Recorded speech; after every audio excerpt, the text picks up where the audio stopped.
Good evening and welcome, everybody. Yep, there we go. My name's Obi-Wan Pez. This is Ensign Plex Pachinko. We're currently working on some TTRPG stuff. This is TitansGrave, the legend. Nope. The Ashes of Volcana. Um, Originally co-written by Will Wheaton and his son Ryan, Jackson Lansing, a whole bunch of people who were part of Green Ronin Publishing and multiple other both staff writers and hired writers were in that particular room. So we are going through. There we go. We're going through some of the material and trying to fill out some of the chapters that are both in the book and not in the book.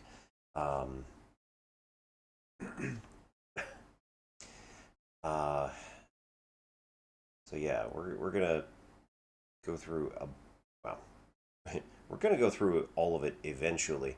More or less, I'm doing this because I'm currently running a campaign and would love to have like actual documentation going, so that I might be able to actually pull this stuff up when I need it. I'm planning on running this again when I get back to America. We'll see how it goes. So, how much that actually happens. Okay, so where are we? We had originally gotten to discussing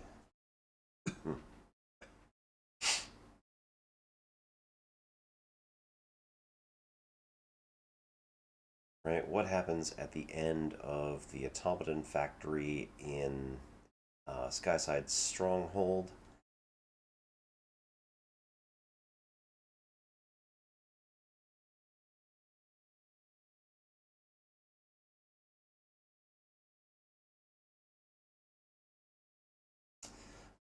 We had looked at the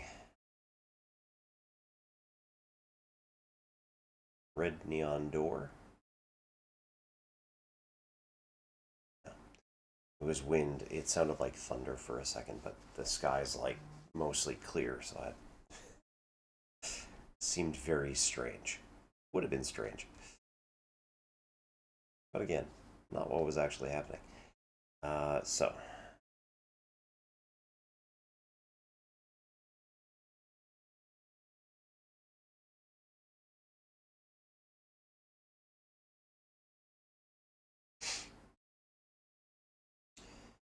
um,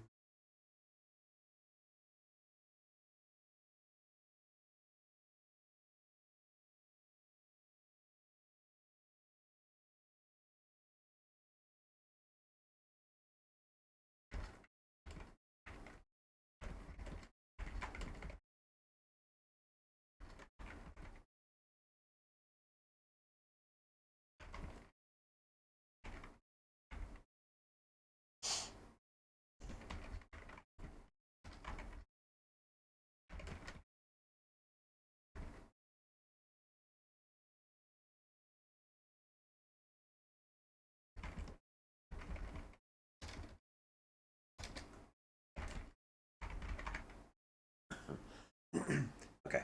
So upon opening this door, the party finds themselves in a large square room with a circular platform in the center.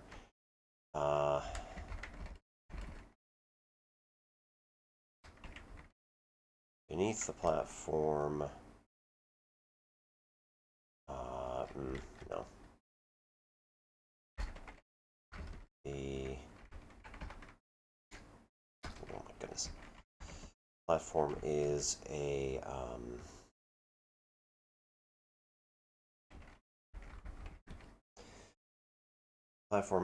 transparent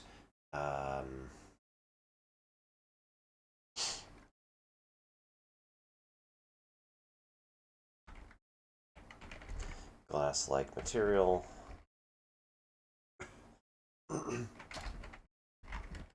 through which which can be seen to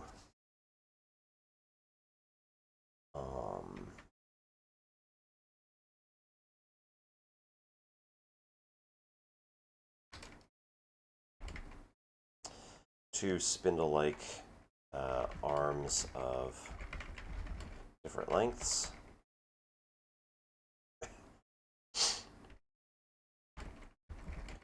Pointing at the door they entered.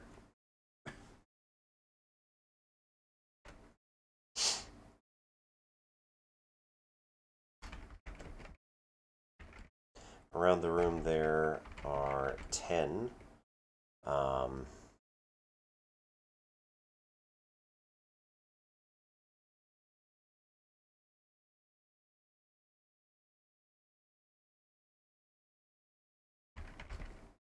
large gears attached to 3-meter poles.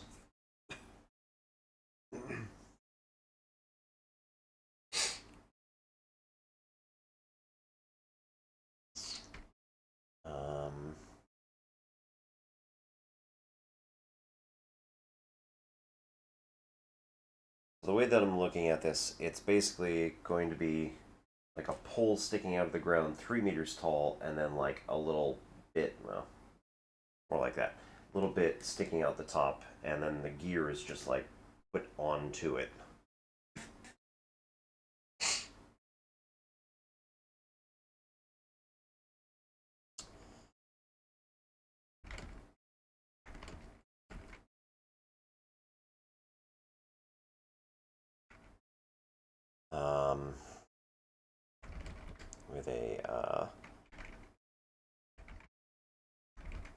With a 90-degree bend, so that the gears are being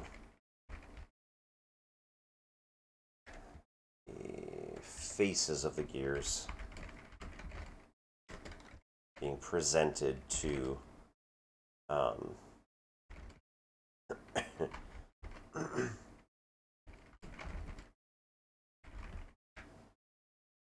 being presented to the center of the platform.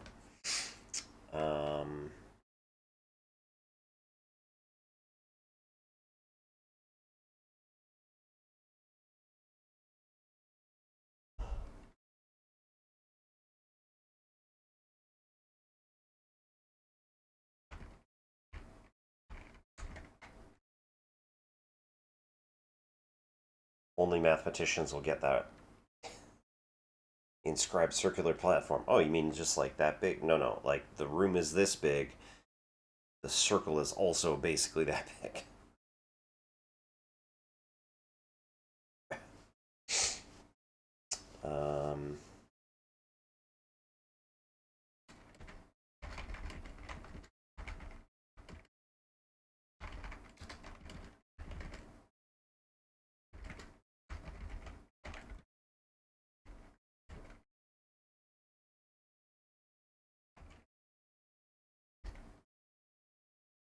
Only 2 buttons are presented, up and down arrows. So it's going to be pretty obvious. Oh, it's an elevator.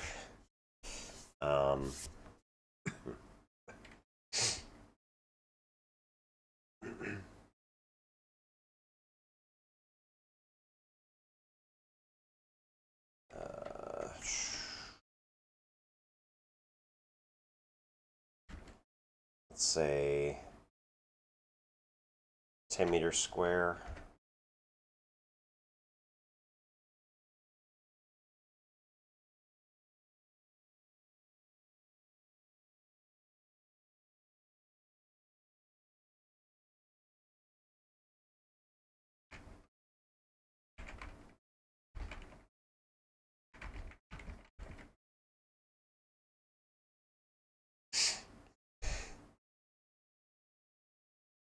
Close enough.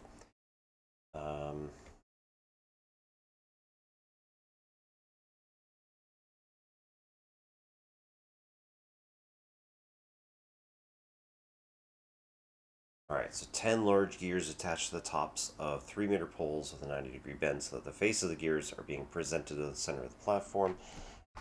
Each gear has a single letter.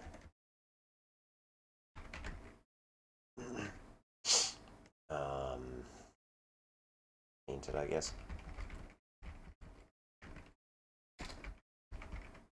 Onto its center.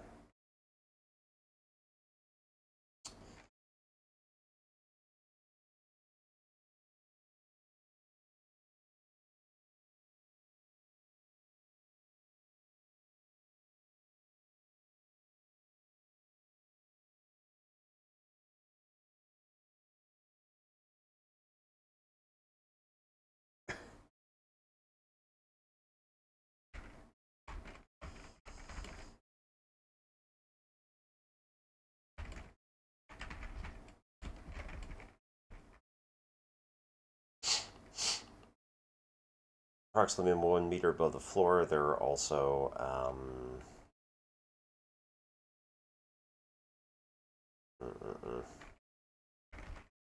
plaques.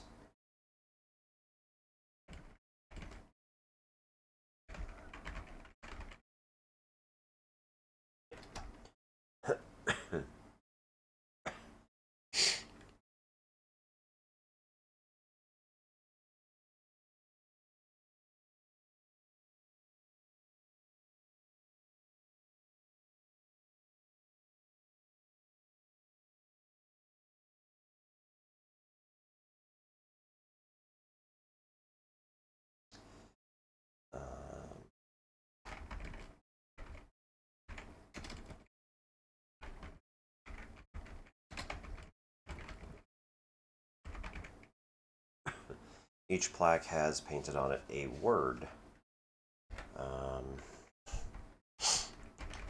The gears weigh approximately 30 kilograms.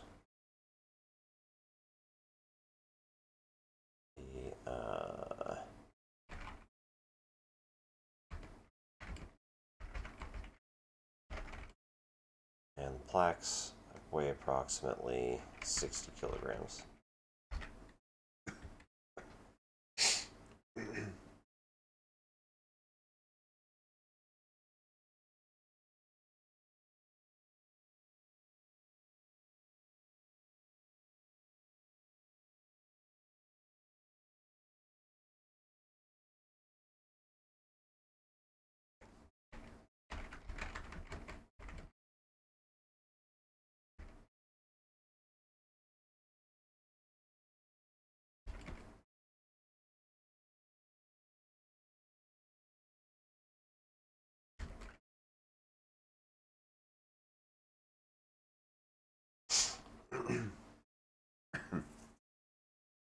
Right, so the gears spell out on my riddle going around the room, starting from the front position, which is roughly speaking, I think I made it just like the one that was immediately left of the door they just entered.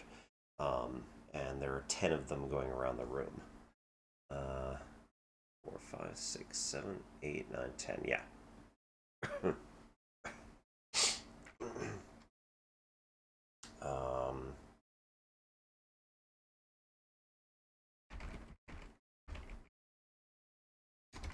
With the words in order.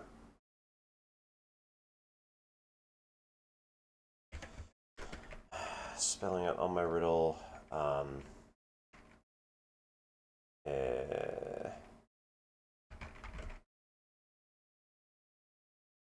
Clockwise from the entrances left. That's maybe not.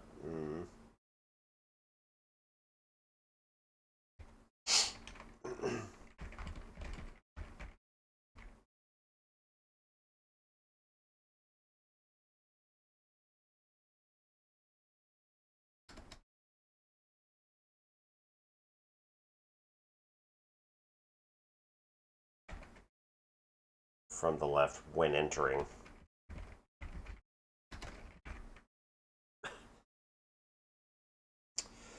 Okay.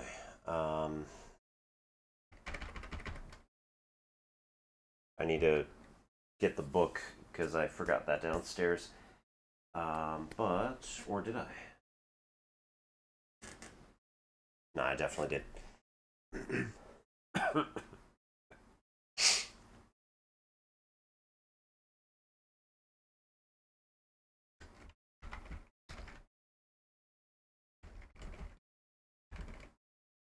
Players need to match the appropriate gear with Plaque, placing them on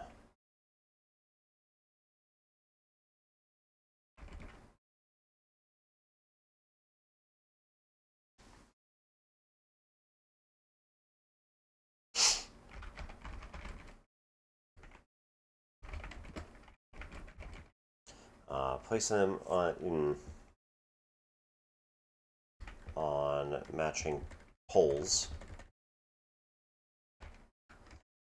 around the room.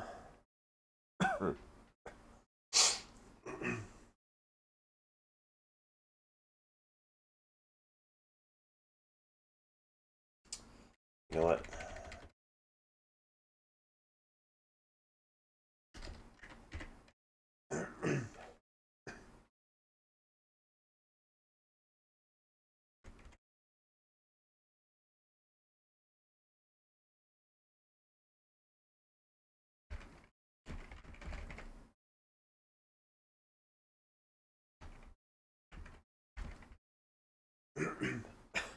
Outside of the platform, around the room, there are 10 large gears attached to the tops of poles.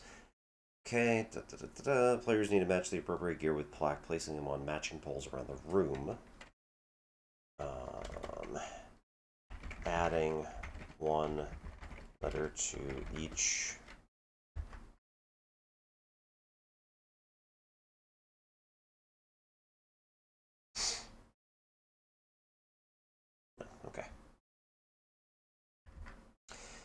adding one letter to each word. And anagramming the results, obtaining a measurement of time.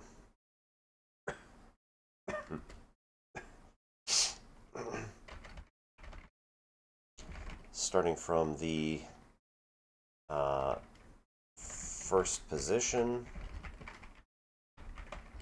left when entering.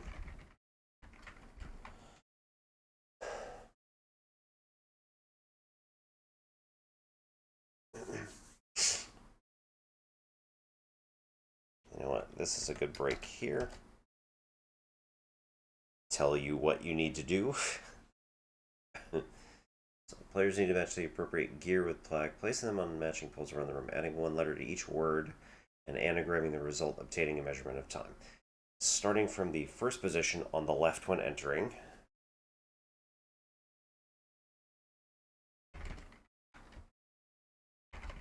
Continuing clockwise. The lengths of time will increase.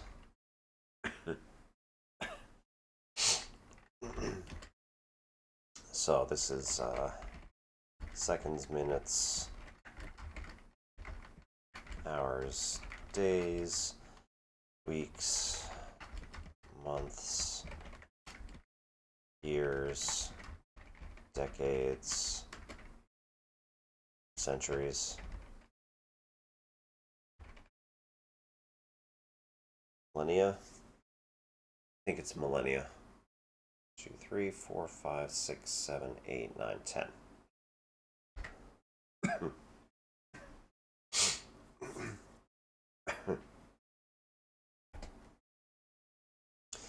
If they're anything like my party, they got super frustrated at the beginning because they're like, I'm terrible at word things.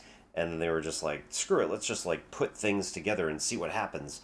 And eventually it became a little bit more obvious what they needed to do. And then they had a breakthrough and they were like, oh, that's what we need to do.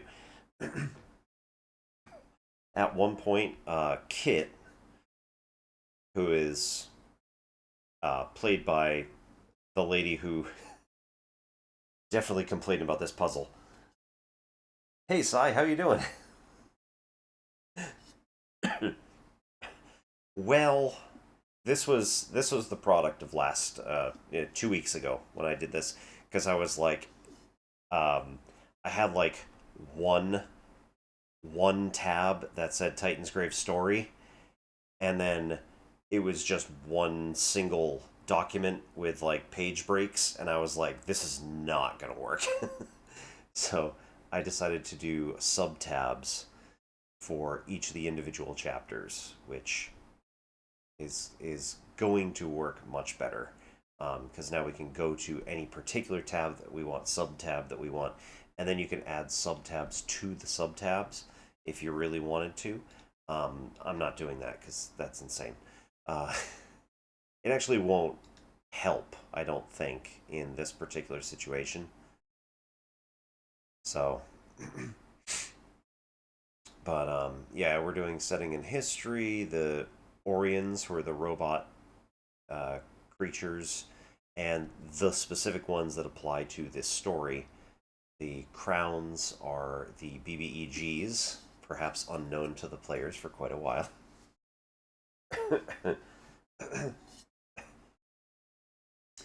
um, and then, yeah, we're doing all the individual chapters. Oh, yeah. The chapter 13, the laboratories, is going to be necessary to split up. So this is why I did subtabs for that one as well. So we broke that up and said, all right, let's talk about each of the individual um, subtabs as like each of the uh, horsemen of the apocalypse. This is, roughly speaking, the order in which I would probably recommend that they attempt to take these guys out. Um, I have no idea how it's going to work, but we'll see.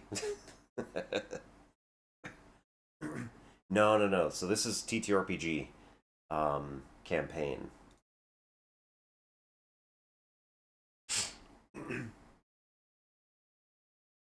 So yeah, our party, the party that we have currently, is made up of an Orion rogue, gnomish tinkerer, a Felid wildfolk Batariamancer, which is a wild class that was added to techno fantasy in Fantasy Age. So the Fantasy Age system uses 3d6 for like everything, which also makes it much more normalized. So you have like a lot of stuff right in the center, and then it tails off as you get toward triple sixes and triple ones, which are 1 in 216 chance of happening. Our orcish warrior. We have an elven envoy who is the smooth talker slash spy. And then we have a human monk who ended up leaving us because he moved back to the United States. Sorry, man.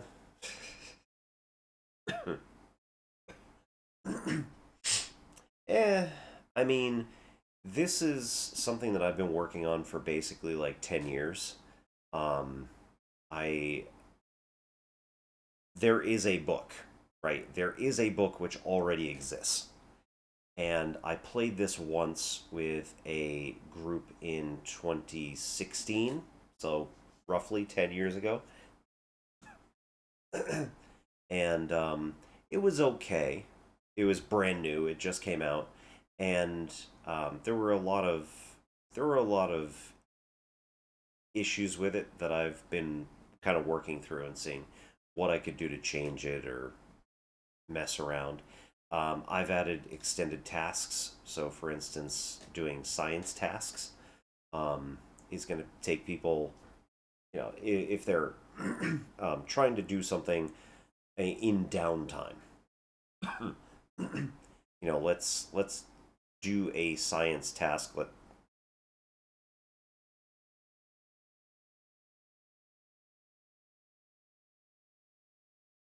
That's not nearly as loud as I think it is, but it just blasted my ears. Hey, there we go. Actually worked this time. I had something open earlier and I fiddled with the volume control on this and it did nothing. And I was like, oh no, that's not good.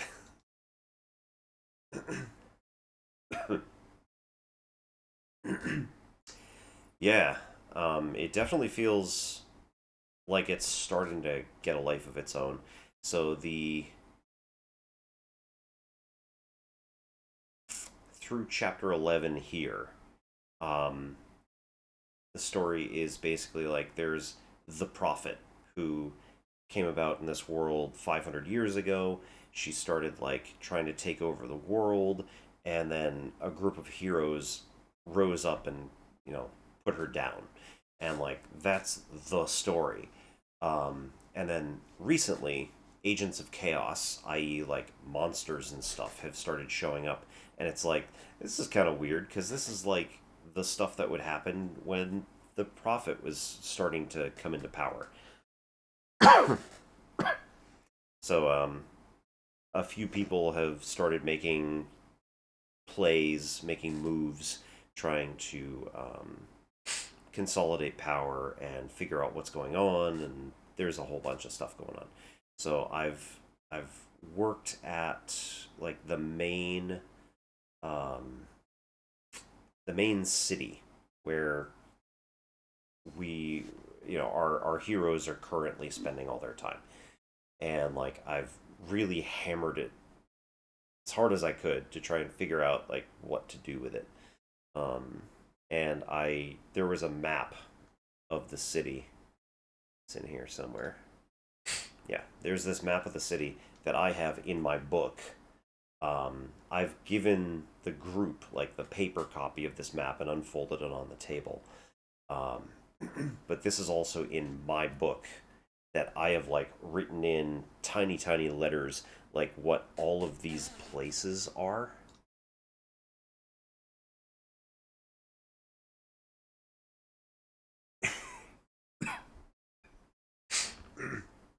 So like what is the executive's dream, right?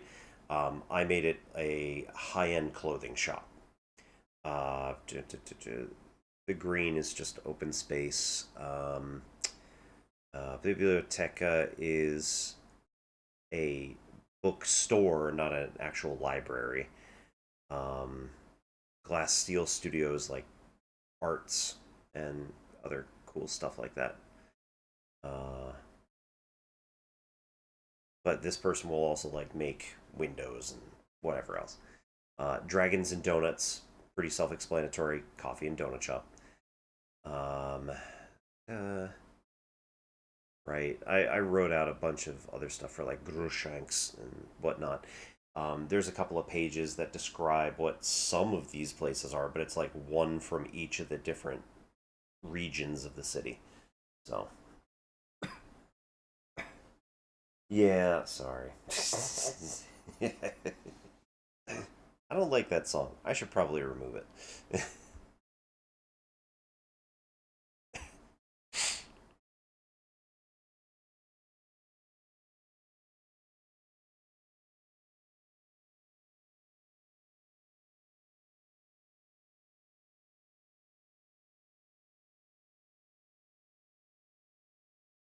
It's in here somewhere. Ah, yeah. Here we go. Death of Baby. Yeah. We're just going to remove that.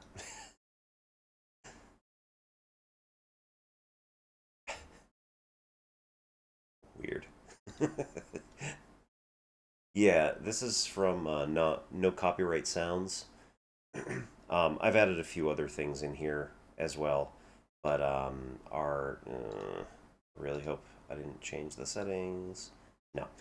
Okay, so this doesn't go onto the VOD at all. So a lot of other people are taken to playing like a lot of copyrighted music, but it just doesn't get attached to the VOD, so like who cares? Um, I feel pretty gross about it. I've been putting up some like people that I definitely think other people should go check out, follow, things like that. But no copyright sounds is the majority of it.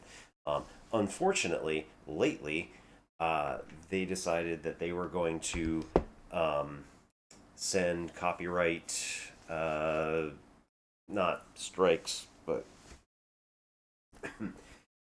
send like the copyright um, warnings to content creators, um, despite the fact that there are no copyright sounds.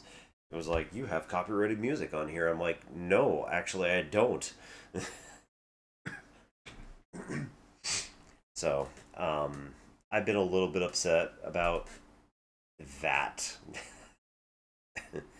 And I've generally taken to like throwing back at them that, this is not a this is a BS claim by somebody who does not belong to no copyright sounds, and it works most of the time. But most of the time, I also just don't care.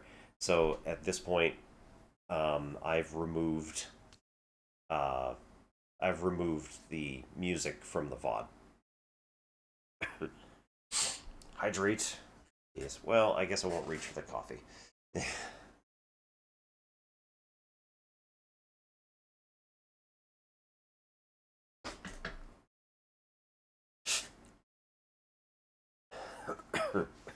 So, when Twitch streams get copyrighted music flagged, they will generally mute that section of the video, which is really annoying.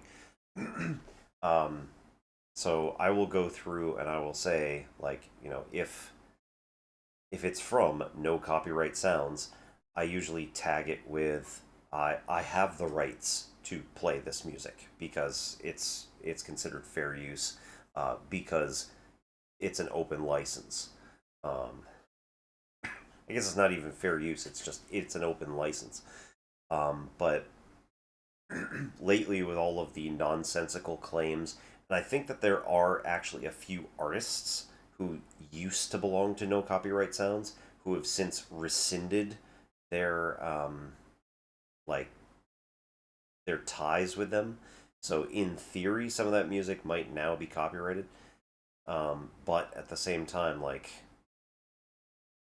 it's not it's not the company that they belong to. It's some other company that like basically uses AI to just scrape the entire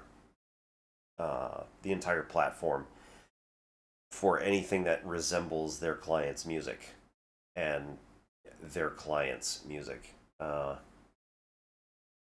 So I've gotten a number of flags that are just not even remotely the same music. And basically, I go in, I pull up that particular music on YouTube, I pull up the VOD, and it's like, okay, let's listen to it. And if it's the same thing, okay, sure, I'll, mark it as, oh no, I need to do something about this. Or it's just going to stay muted and whatever, I'll just deal with it. Um, uh, but, yeah, like I said, there were a couple of BS claims that just like it would be like if I set up a company on YouTube and was like, I'm gonna start throwing copyright claims at all these videos for no apparent reason. Like, I could do that, but it's really scummy. Like, why would you do that? Doesn't make any sense. And I'm only really listening to this music because I want something in the background while I'm talking. It helps me stay a little more awake and a little more active and stuff like that. So, but like I said, I've disconnected the uh, desktop audio from the VOD. So at this point, the only thing that anybody out there who's listening to this on Twitch or on YouTube is just me talking. So it's a little boring, I suppose, but there are a lot of people, I guess, who are interested in hearing me discuss various things about math or about games or what have you. So welcome.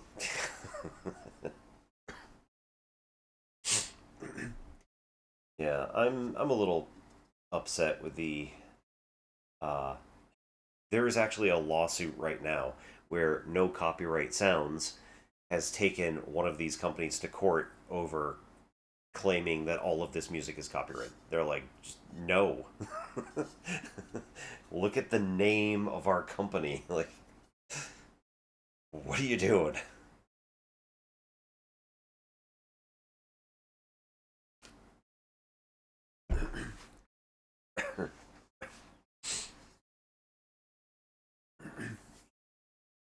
Yeah. Um, like Lo-Fi Girl and a few others are also, in theory, no copyright, so they're free. But at the same time, I'm doing a lot more hands-off stuff because I don't want to have to go into every single one of my videos and start either removing the music or replacing the music. It just takes too much time. I don't have that kind of time. I'm already a month behind on releasing videos on YouTube. Speaking of which, if anyone is interested, we have two YouTube channels. They are at Obi-Wan Pez for all the gaming stuff, and at NSimplexPachinko6542 for all of the mathy type stuff. So this is naturally one of the gamey type things. Um, so anybody who's over on YouTube, again, you'll probably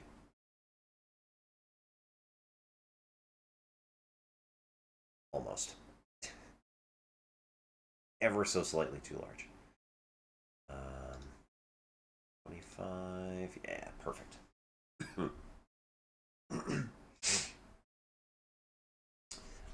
So not that one, that one. So yeah, anybody who's interested, oh, yeah, um,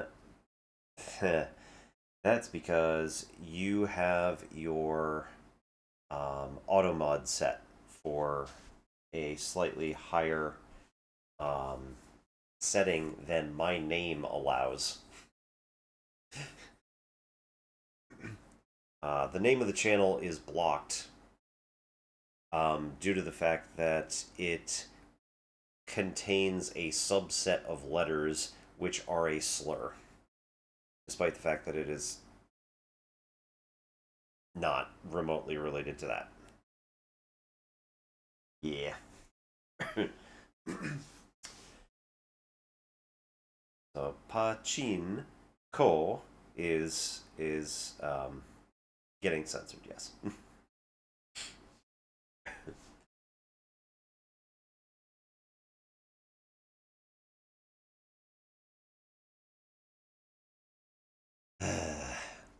Well, anyway. Yeah. So in terms of like organization of all this stuff, this has been, like I said, 10 years in the making of having most of this on paper, um, and not um, through chapter 4. Most of this has been on paper. Um, and then I finally like sat down and said, okay, I'm running this, so let's make sure that we actually are, you know, up to at least where the players are, hopefully. And it was chapter 6 where they passed me. So right now I'm doing the Wallace and Gromit thing, where I'm laying down the track as the train is rolling over the next junction.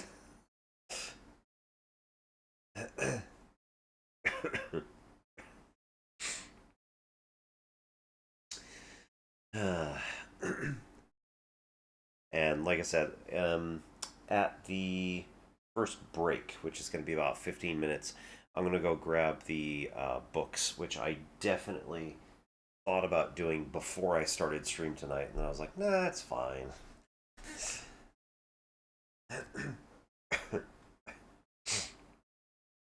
Okay, so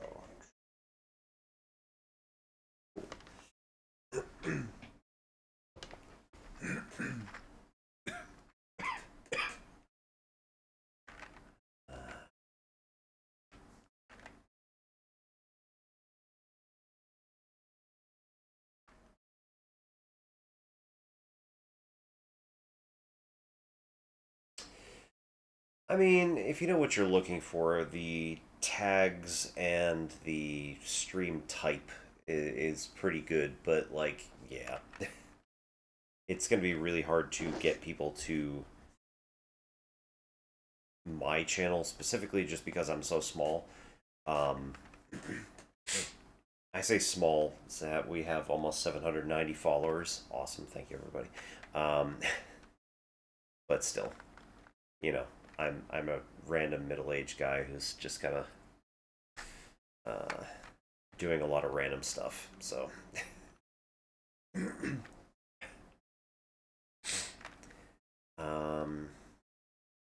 right. I don't even have a microphone over here. It's on my desk, just laying down. I'm going to be getting a boom at some point.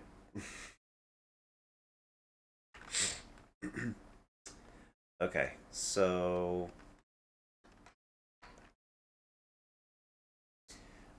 consequences, right? So there's no negative consequence to being wrong. Just nothing happens. The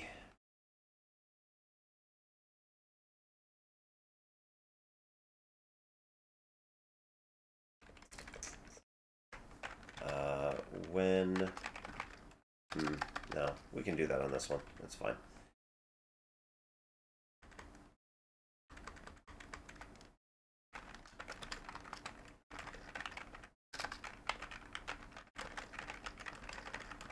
When removing them from the polls, well, players won't, but PCs may.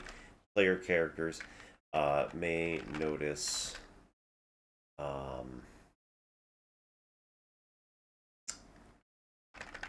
there are metal contacts on each pole here and plaque.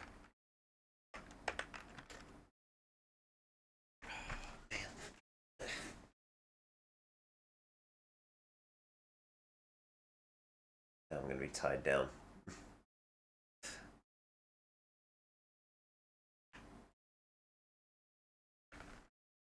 Okay, so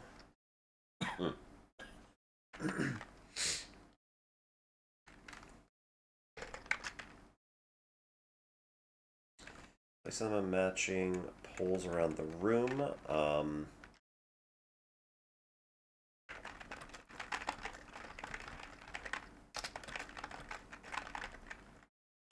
PCs will hear a whir and click if the correct letter and word are matched, regardless of location.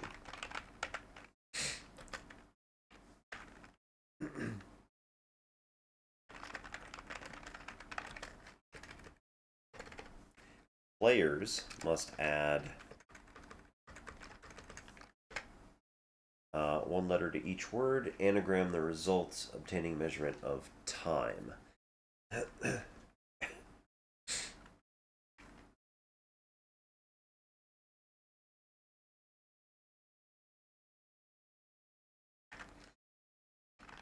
When all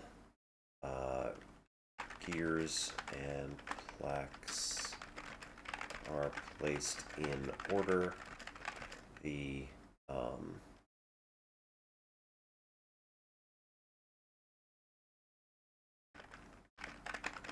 spindles under the floor begin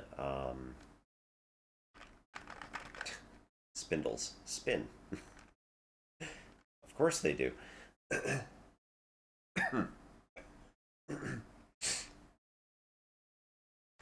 What motivates you? So, I was originally trained for a bachelor's program in college for mathematics education at the secondary level. So, I am a trained high school level math teacher. Um, I attempted to get my teaching certificate in the state of Maryland for the next 2.5 years, and I was always like one thing short. And when I got my when I got my uh, like letter that I had been placed at a particular location, I had done a year's worth of work to become a math teacher. That was like the last thing I needed. And I sent that into the Department of Education, and they came back to me and said, okay, so now your letters of reference are out of date. And I was like, all right, screw this. it's I am a year out from knowing any of those people, or 2 years at that point. You know, I can't go and get letters of recommendation from those people again. The people that I was just working with, maybe they want to give me a letter of recommendation, but like it's all going to be from people from the same place, like, and it's not going to be my boss because she didn't like me.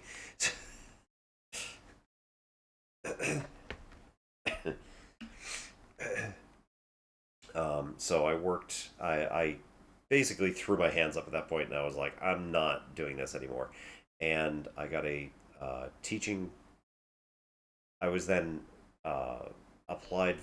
I then applied for an adjunct teaching position at a community college. In fact, the same community college that I got the last 2 years of my training at for the missing classes that I never took in undergrad, or rather, that Maryland requires that New Hampshire, where I went to school, did not require. So it was like a class on special education and exceptionality, essentially. So, human exceptionality was the name of the class, and it dealt with students that are basically outside of the typical range. So, on our normal curve, the bell curve, you have the group that's like 1, 2, or 3 standard deviations from the center, and then you have people outside of that on both ends of the spectrum. And human exceptionality dealt with basically people who were outside of 2 to 3 standard deviations. So what do you do with those students who are so far on the edges of this distribution? Like, what strategies do we have? There was one on like assessment. So how do we assess learning? It was fine, I guess. I took it online. It was terrible, but the guy was nice and he knew what he was talking about. And then I took 2 classes which were reading in the content area, 1 and 2. Both of the teachers were very highly inspiring, and I appreciated that. I absolutely, when I first joined, I was like, this is a complete waste of my time because the students are not going to read the book in the math class. But then I came to realize, like, hey, that's the point. They're not going to read. Force them to read.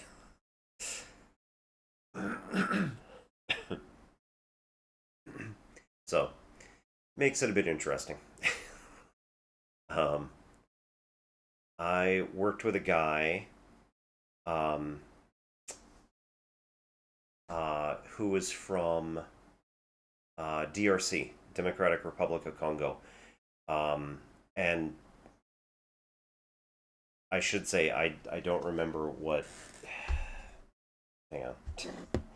I gotta remember what, in his words,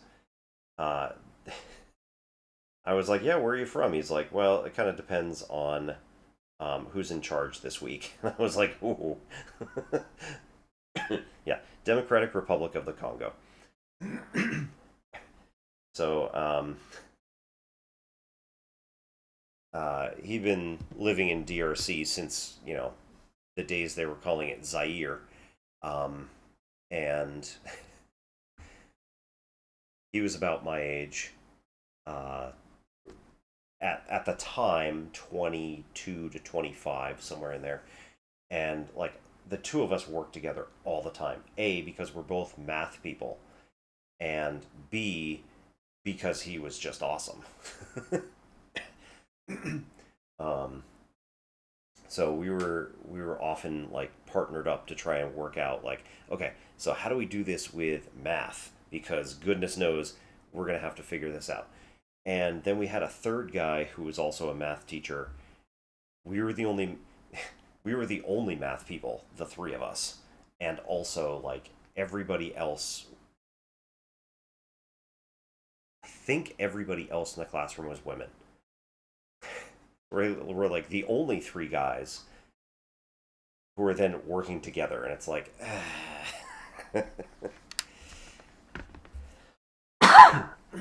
like I'm not doing this on purpose, and we're not excluding you, I promise. We work together in class with a lot of them uh, to do in class projects, but when we started going out of class and to do like what would you do for your content area, then a lot of us were like you know grouped together with just our content areas. So it was me, it was this guy, and then it was our third guy who was a much more extreme version of me, who was really pissed off about being there. He did not want to be there. You could tell he did not want to be there. He thought it was absolutely and utterly pointless. Why are we doing a reading class for, the subject of math, all this stuff? By the by the end of like month, no, it was probably around midterm. So a month and a half in out of our 3 month class, he finally it clicked. I don't remember what the lady said, but this was the reading in the content area 2. So he's already been through number 1. He gets to number 2. He gets to number 2, and finally, something the teacher says clicks, and he's like, oh. And the two of us over here are like, hey, glad to have you on board. I don't remember what she said, but yeah. And that guy was also from like Baltimore County or Baltimore City, I think was where he was placed. And so like I, the city is so hard to work there. I was in the county, which is like just outside of the city, and Baltimore County was in some ways just as rough as like downtown. But we also had a mix of like you know social strata going all the way through the spectrum. Downtown usually are kind of geographically hate to say it, but it's true. There was a lot of redlining in Baltimore back in 60s, 70s, 80s, and so like people were discouraged from living in areas that were outside of their particular socioeconomic stratum and also outside of their racial group and all sorts of stuff. So the city tends to be a little bit more uh, segregated, I guess, despite trying to like mix people together as much as I could. But it's pretty much, pretty stratified in terms of your socioeconomic class. Um,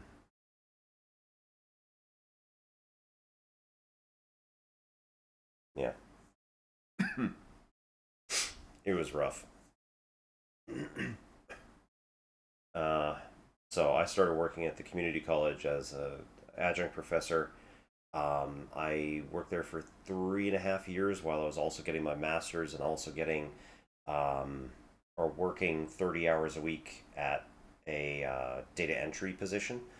And over those 3.5 years, I mean, I learned a lot. It was great.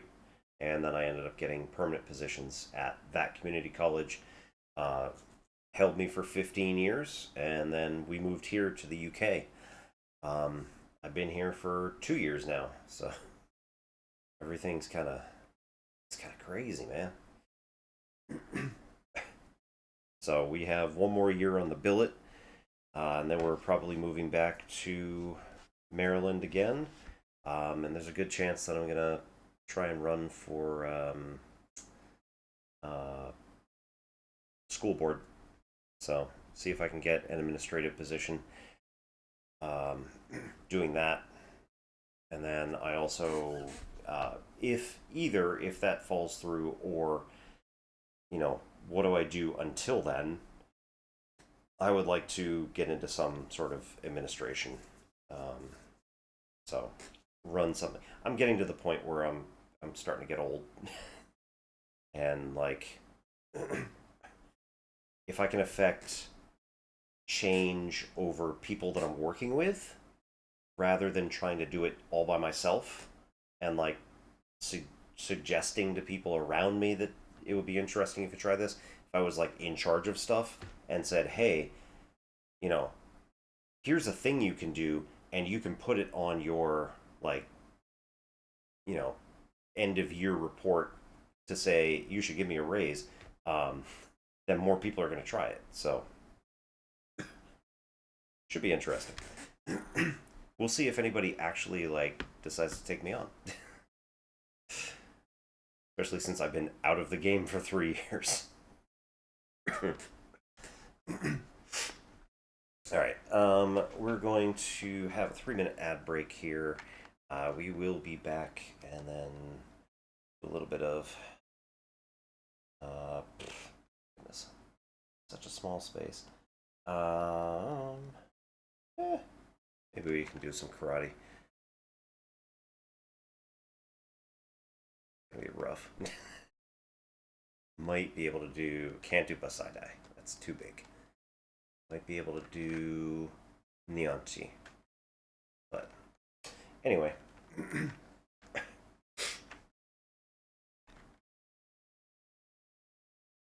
Oh yeah. Something I learned recently. When you have a word and then you add like DLE at the end, apparently that's supposed to be a signifier of like a continued action. I might be getting the word or the suffix wrong, but like spin happens once, but spindle. Oh yeah, that is the wrong suffix. Oh no, LE, right. It's like spark, sparkle. Spark is a single thing, sparkle is a continued action. So spin and spindle sort of fit that in the same sort of way, right? Spinning. Right. We'll be back in 3 minutes. Thank you everybody for coming, and we shall return. There it goes.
All right.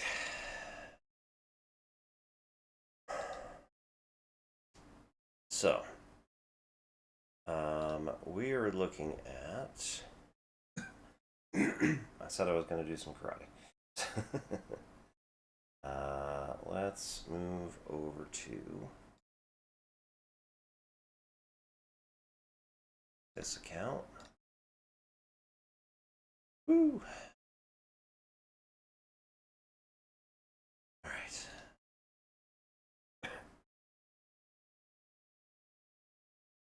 I don't suppose that this is. No, it's no wider. It's too bad. Oh, right. We could probably get rid of that. um.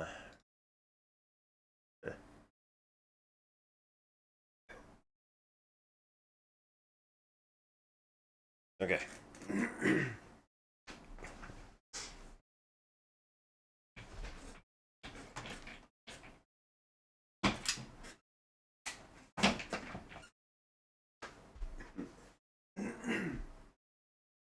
A little bit of warm up that we do in Tai Chi. Just gonna do this because it works out pretty well.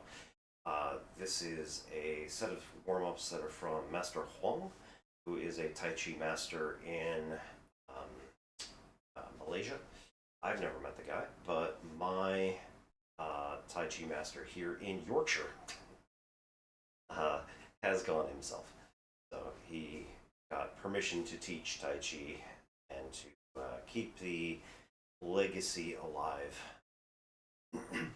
He has found that there are a number of styles of martial arts and things that are starting to go extinct, and it's kind of, I mean, it's somewhat upsetting just to see different things ending up,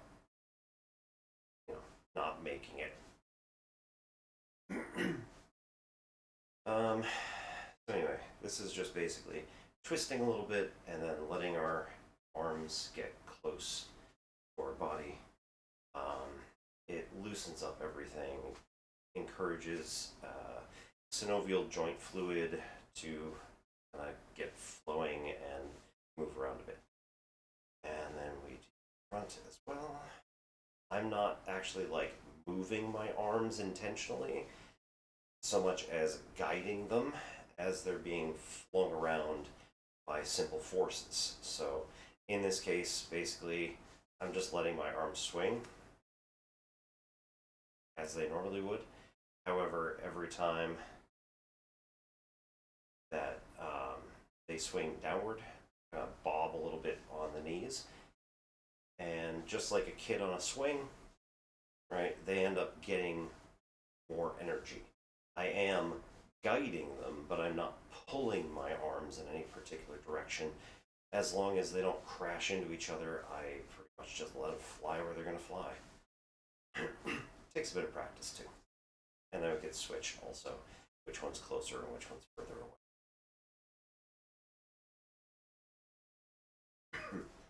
Right? Typically when we're doing this in class, we also do a bit of like, we kind of lean down and then stretch backward, reach as far as we can, steeple the fingers, and then come back together like this, and down, and then keep doing this like, I don't know, 10 times or something like that. Usually works out pretty well. We usually stay bent over a bit and just let the arm swing this way. Normally, this is also like against the ground, so you kind of go as far down as you can. And then rotate at the shoulders and just kind of let them flop around a bit. And if you've been like really low for a while, you want to make sure that you bring yourself upright, allow the blood to drain from your head before standing up. Otherwise, you tend to keel over a bit. Right? And then we also do 1 foot forward, 1 foot back, and do a bit of swinging again, but forward and backward.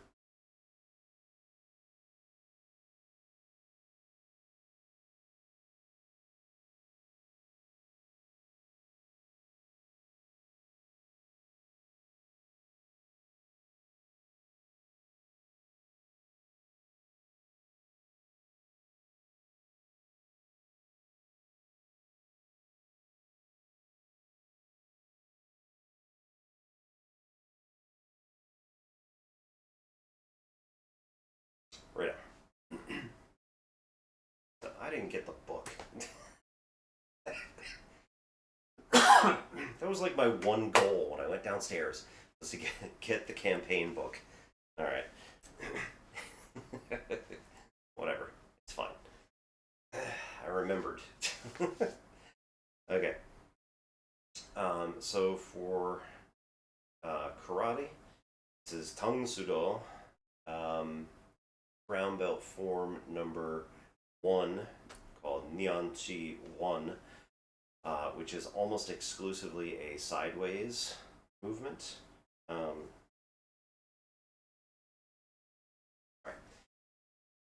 For a second I had a stain. Or water or something. No, no. Anyway, normally what we do is we stand about feet shoulder width apart, and then we do a chunbi, which is to basically cock the elbows back as if you were going to elbow somebody in the solar plexus, and then snap forward. This is the ready position for Tang Sudo. And then our Nianchi 1 starts by moving the feet together and entering a tension. Basically, this is supposed to be a hard exhale so that you're filling your bloodstream with oxygen and starting to get more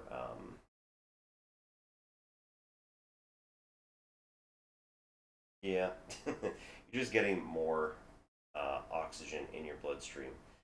Oh man, don't tell me I forgot this whole thing. Yep, I totally forgot this whole thing. Where is my notebook?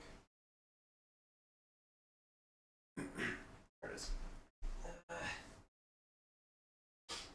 Nope. Or notebook. Tensor calculus.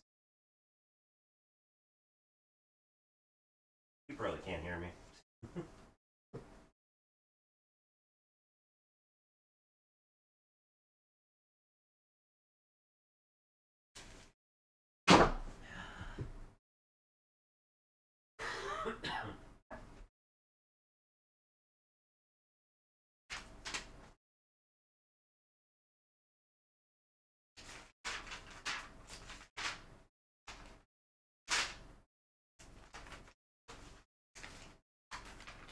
Yancy 1. Oh my goodness. Right. Start way over here, we do the tension, and then we go left over right, come to a essentially block here. We're prepping our hands. We come across the body like this, and then when we step, we're going to do a, I'm going the wrong way, aren't I? Yeah, we do a right down block, followed by, nope, that's completely wrong. Cool. Moving to Kima stance, which is the horse stance. Essentially, your feet are more than shoulder width apart, going down as low as you possibly can. The entire form, in theory, I should keep my head pretty much right at the top of this box here. I don't think it's going to happen. It's been years since I've actually done this one for real. So, yeah, come this way. No, it is this way. Haha. I was right the first time. Because what we're going to do is a basically bridge hand to the throat, head smash to the elbow,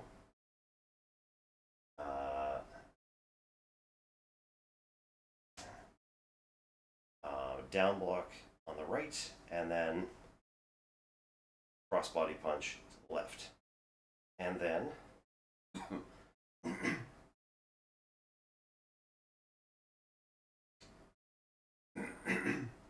right. Then we basically like cross the feet and step over the body is often how it's described to our students. And then once we get here, we come back, walk back a bit, and oh man, it's been forever. There we go. We do a, basically, this comes back and it's a strike, hopefully at like bridge of the nose to maybe collarbone, coming down on the collarbone, and then this shoots down as a block downward, or a groin strike, or a bladder strike, all of which are pretty nasty. So from here, back roll like this, and then we come across the body and like this, come back, and then fist over elbow, no, elbow over fist, boy, fist under elbow. That's the terminology we use in Tai Chi. This comes around the body and is a nice little uppercut right here. Then we step to our knee, right side, this way, and do a block this way. Step the other foot, do a block this way, and then yep, probably doing this one wrong too. So cool. Here, it's this way. Then again, boy. Yep, there we go. No, it's, damn it.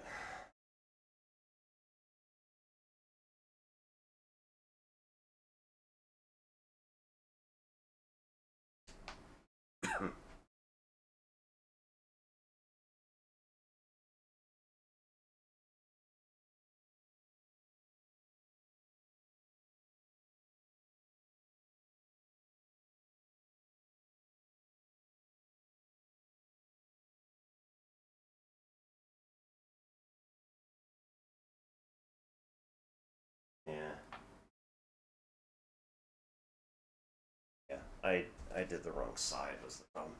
So when we step over the body this way, we come down and hug ourselves here, and then the left slides through. That's the problem. Double punch there, followed by hands coming down to the side, and then we repeat.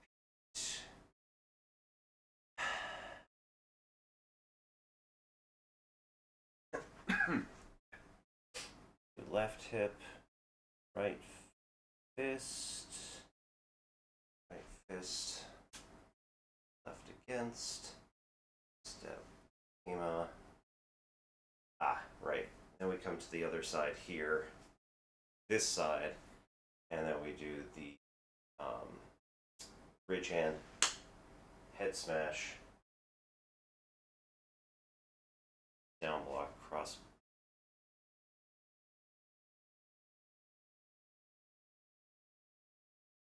Supposed to be the other way.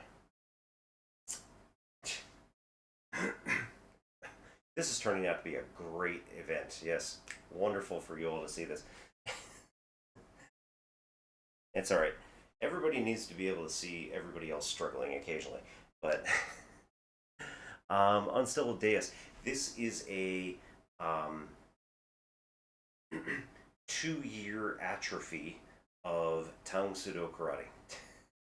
I have studied it for roughly 17 years, and I have known this form for the last 7, say. Or 7 from today, but the last 2 have been like complete atrophy, essentially. I guess I did do it a couple of times in my old place, but also we had a lot more room to play with. Yeah. That's true. Yeah. COVID did me in, I had 3 years of complete atrophy My problem now is that I'm still taking a martial art. It's just not Tang Soo Do. So I'm doing Tai Chi right now, which is wonderful and beautiful and does all that. But I still need to remember all of my Tang Soo Do stuff.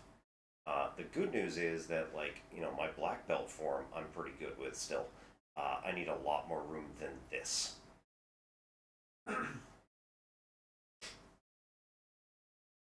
But roughly speaking, right? Neon Chi starts out.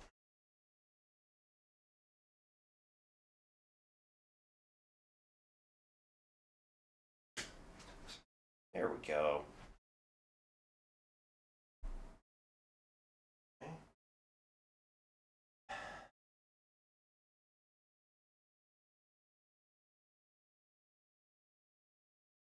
Not it. Go this way.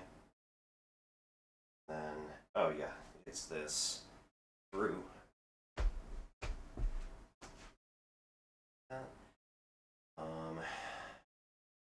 From here, go down to this, come back across. Oh, we already did that. Back across this way. This one, and then here. Nope. Here. Through. That's it. That's like a super. Oops.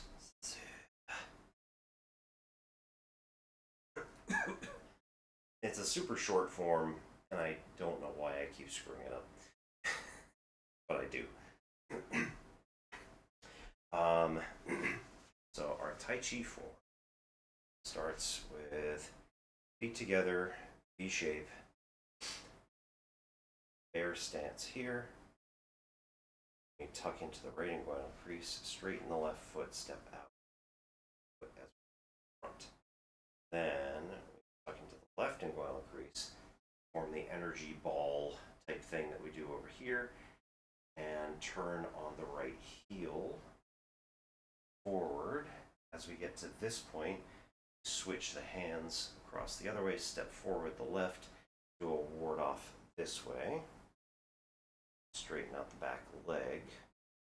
Then we turn on the ball of the right foot as we come through, do a ward off this side, we step, straighten out the foot, roll back, press, push, twist to the front, awkward position, single whip, step, swap, lift hands, shoulder strike, twist into the right, prep, step, white crane dries its wings. From here we do a brush knee, step up, swap hands, strum the lute. Gotta move back because I don't have room here. Then we do a second brush knee.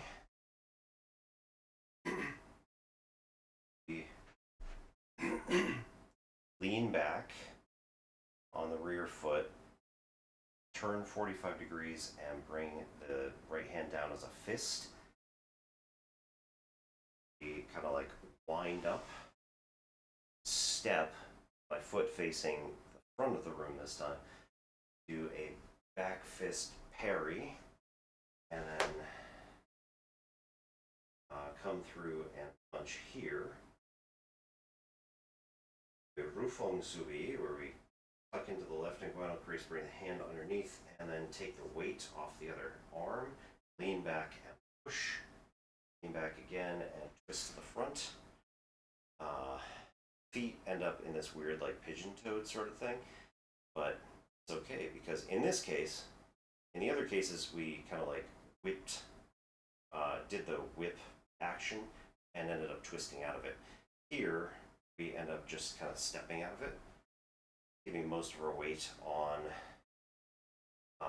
the left foot. And from here, we turn on the right ball of the foot, out like this. Hand is up around the ear on this side. Step back and carry to Tiger to Mountain. We do our front foot is still facing the front of the room, but as we come through,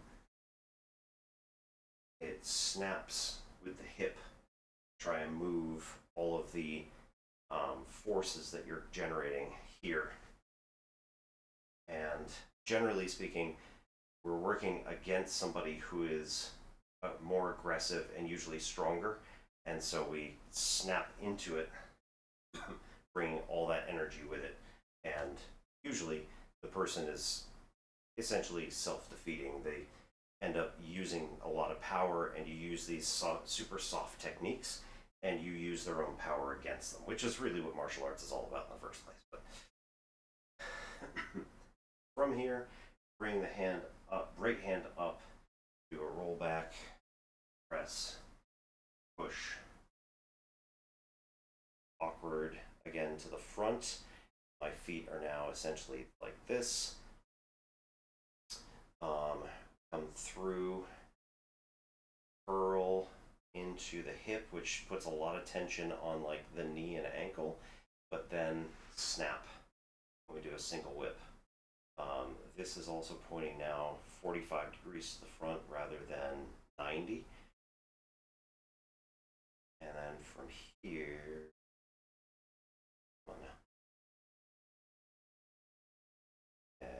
single whip. Right, we come through.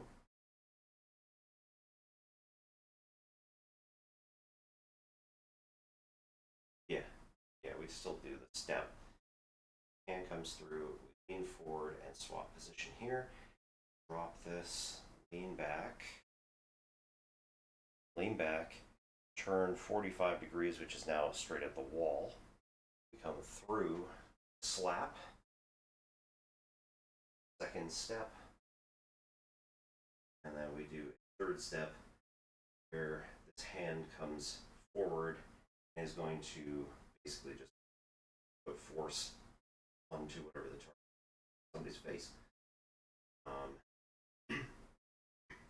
Right hand comes down, back around to the ear, step back with the left foot, and then allow this to swap positions like this. Back around here, step back, and then we do a third one. Don't have room for, of course not. Here, swap hand positions, step back and right, and then here we trade positions. Hands go out like this. This one is coming more forward to try and push somebody as the body weight is moving. Like you make contact with the ridge hand, and instead of striking at somebody, you're basically just pushing them out of the way. You maintain the structure of your arm as you lean, and it uses your entire body weight, which is not insubstantial, to move the target. And then from here, we come around, make the energy ball, step left, cloud hands coming across, step, cloud hands coming back, step out, cloud hands coming across, step more or less together, cloud hands coming back, step out, cloud hands coming across, and then step forward.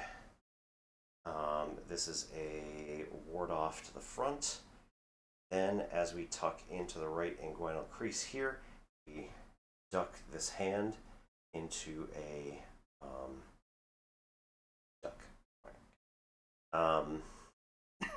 into a single whip, and then we come whip this way as well as come across the body with this hand,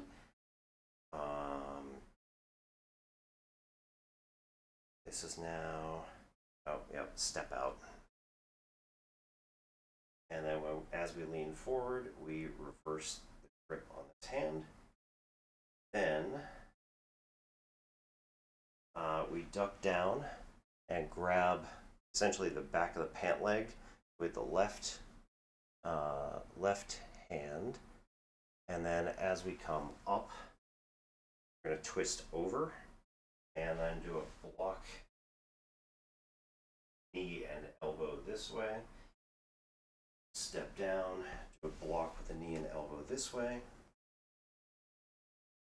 And as we come down, we're going to come across, and this is supposed to be like essentially a, oh, I'm going the wrong way. This is essentially supposed to be like a swipe out and then back. Am I? No. There we go. So, doing this as we're coming back. This hand hopefully will brush somewhere near somebody's face, and they'd be like, "Whoa, hey!" And then, generally speaking, as they attack, we do a rollback and rotate on the right heel, and then we come back around and rotate on the right ball of the foot instead. As we come across this way, this now brings our guard a lot closer, and typically it's going to start luring in an opponent, at which point you do a nice little kick. So, comes up like that. It's just a toe kick. These are ideally blocking some sort of strikes that are coming at you. Relax the shoulders. And then when we go to the other side, we step out to the, I don't remember what this is called, but we're moving out into this again this way on the left hand side. Do a left rollback, followed by again coming off here, step in, bring our left foot in closer as this comes around, and then we do the same toe kick on this side. Step back to match our right heel with our left toes. And as we do that, we're going to turn on both of them at the same time while bringing the right hand around. And now we do a heel kick, which ideally is also going to involve this hand being up as a guard. And then as we come down, we do brush knee. Brush knee, lean back, turn 45, brush knee.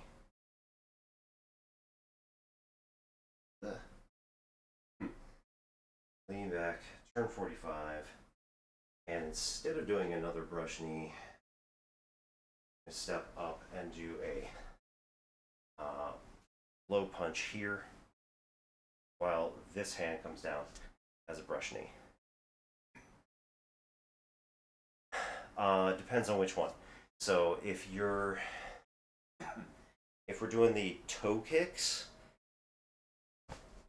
generally this is like blocking anything else that might be coming with hands, and then this is usually coming up inside the legs. So this is just a quick like snap kick to the groin, generally speaking. It could be just about anything. And then same on the other side. So you're bringing this over, and then we do another snap kick to the groin there. When we come around the other side, when we turn like this, the thought here is like somebody's actually coming at you. So this one is almost certainly specifically for like hitting an attacker who's coming at you. So this one is going to be like striking with the heel of the foot. I'm not very good at bringing the legs up super far, despite my 17 years of karate and our style being very kicky.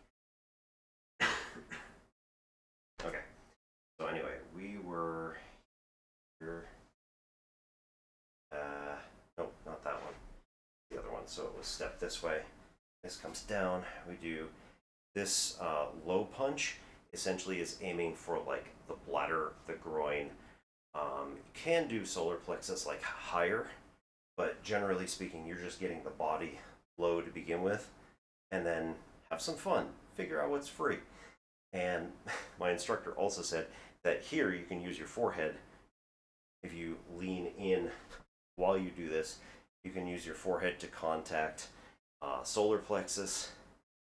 You can use your forehead to just smack against them, possibly push as well. But like one of the leading things that he said that's for is like hiding your face against their body so that they'll be like, I can't hit anything, which, you know, not always true, but it's a lot harder to try to do this than it is to do this. Alright, so we do this, and then here we come back out, turn 45, step into a ward off, roll back, press, push, turn, single whip, and then lean forward. And that's the end of where I've gotten to in the Tai Chi form. It is long. It's a process. But it's still fun. Right, and... Jeez. And we've gone almost 40 minutes again into the next hour. Doing karate and Tai Chi, which is not at all what we're actually here for, but hey, whatever.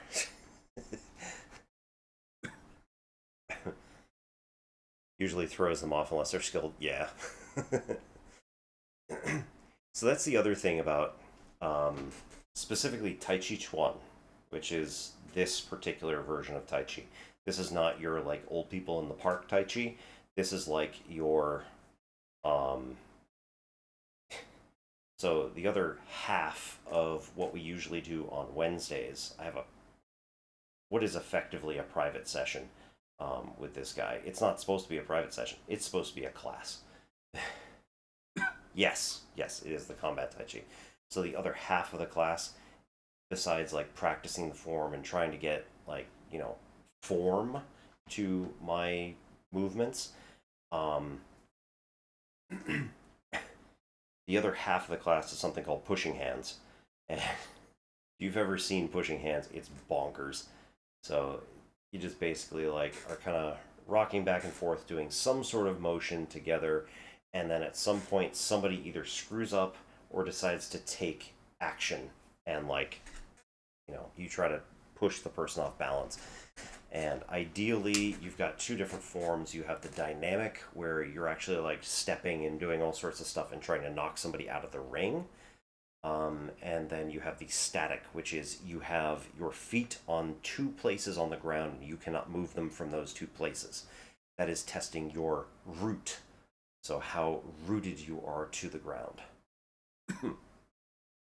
So I've never actually done any tournaments, but there's a guy that occasionally comes around to our Saturday classes who is the national champion of sumo in the UK, who occasionally comes around to just do some pushing hands. I'm like, dude.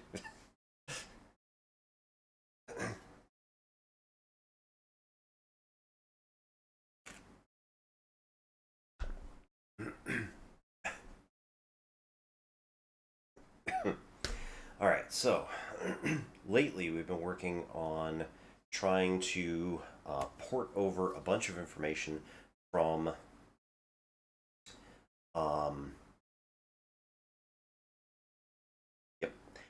my headcanon and the book that I have, which is currently downstairs, and all of our notes from the current campaign as well as from my previous campaign that I ran with the book pretty much exclusively.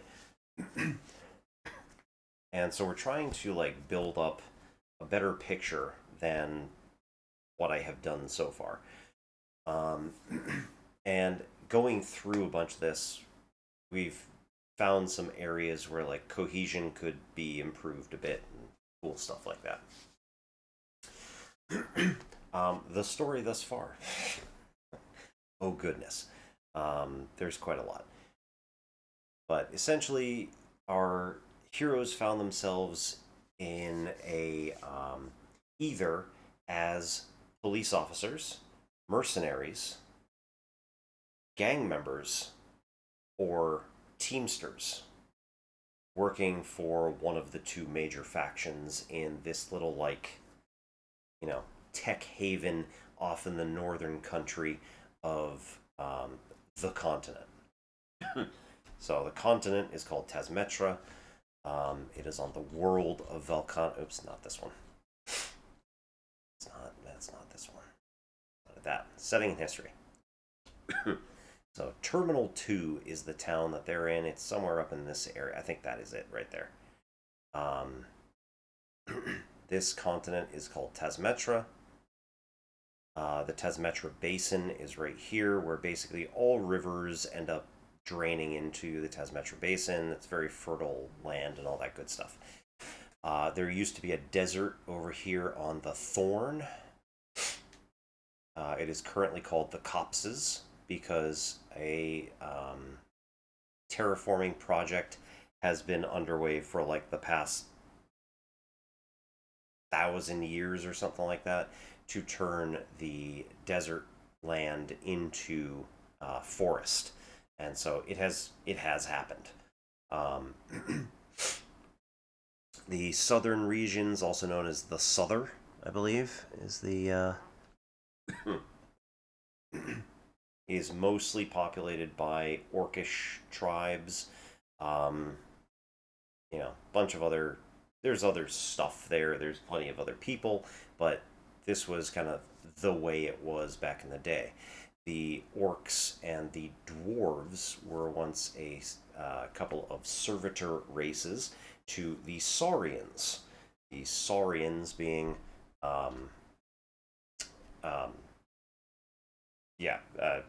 essentially dragonborn, but in this world, they're just basically like giant lizard people. I don't want to say giant. They're 6, 7, 10 feet tall, maybe something like that. Cramin Vale over here is mostly populated by dwarves and elves. They get along, somewhat. The elves at one point had lived, all over Tasmetra, but at some point the Saurians decided to take over. They pushed pretty much everybody else. Well, they pushed the elves out after a long time. They retreated back across to the main continent over here, which is like, 3 times larger, basically.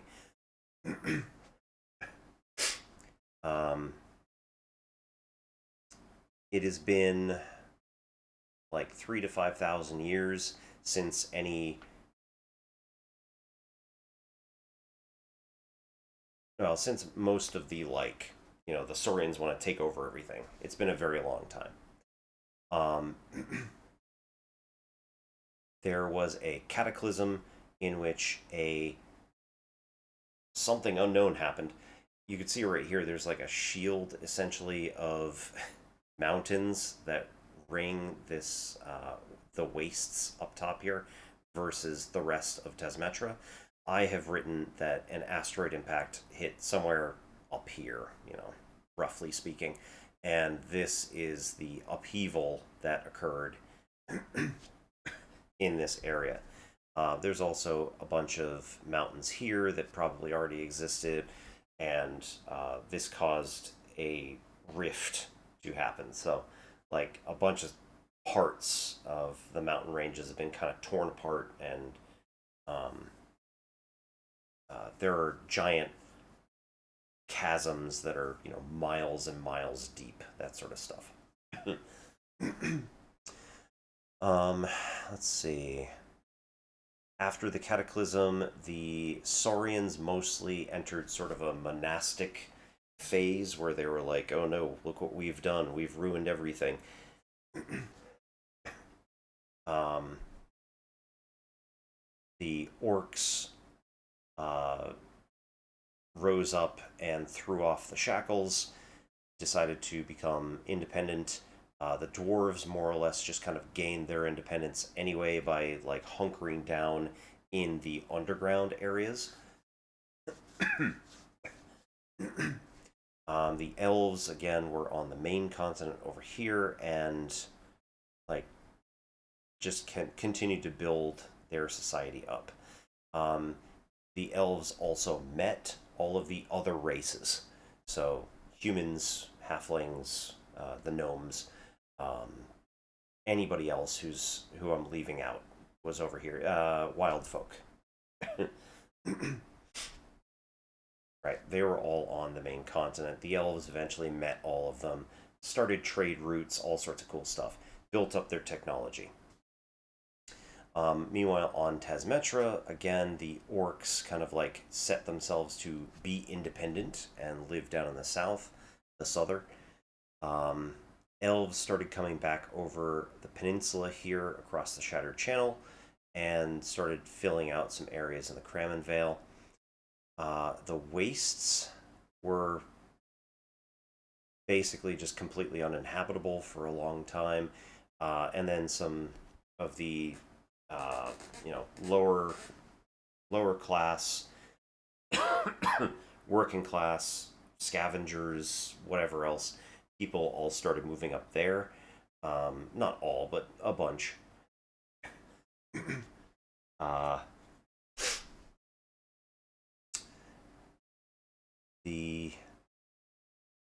What happened next? Turns out that the meteor that crashed down, nobody knows it, but the meteor itself broke pieces off and have landed on multiple locations, and they are filled with sentient nanomachines sent by an ancient race that was trying to terraform this planet to suit their needs. That was their intent. Then they went off to go do something else and eventually come back. So we've got some sort of like Arthur C. Clarke stuff going on here.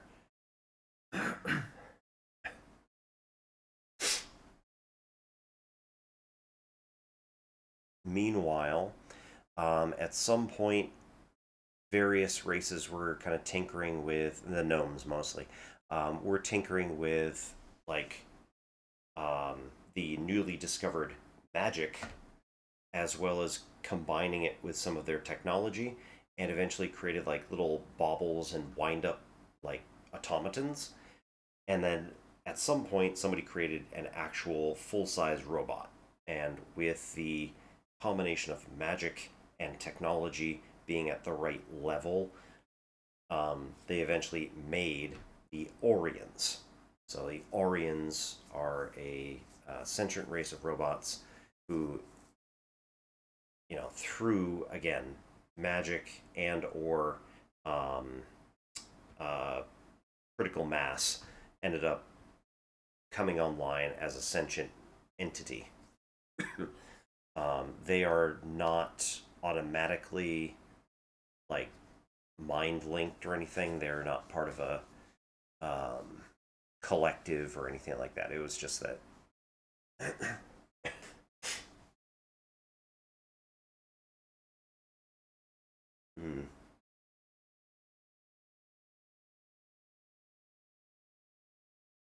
think I must have said something about it in here.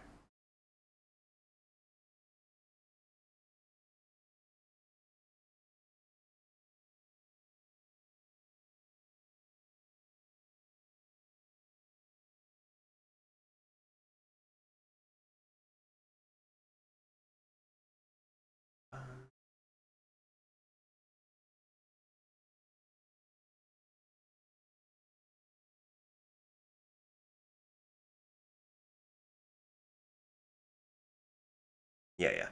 So universities develop small virtual intelligences, wind-up creatures able to respond to simple commands, wind-up automata.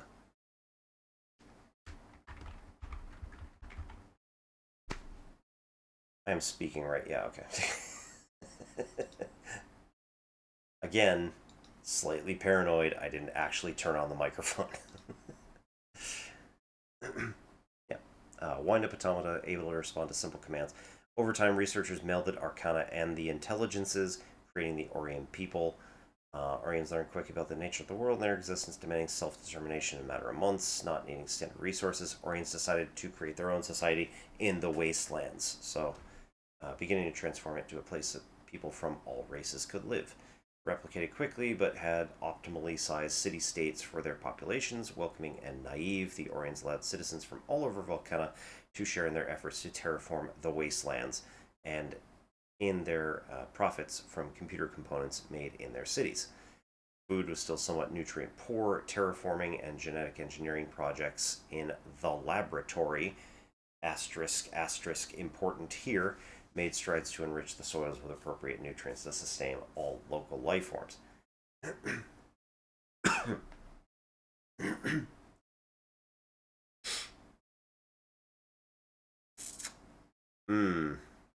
I contradicted myself. Okay, so now we have to think about this.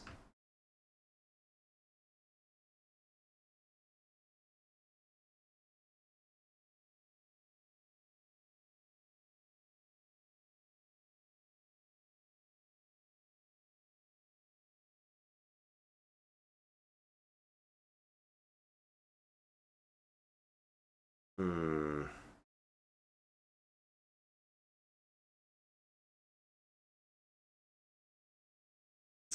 Okay. So, ooh.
Okay, that is potentially going to cause.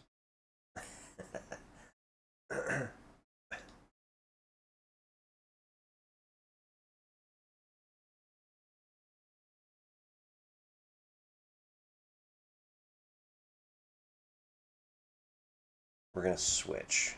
So the laboratory is going to be genetic engineering project, not to change the food, but to try to change the people, or to change to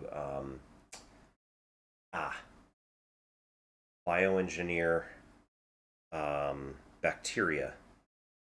Yes, they're going to bioengineer bacteria to enrich the soil.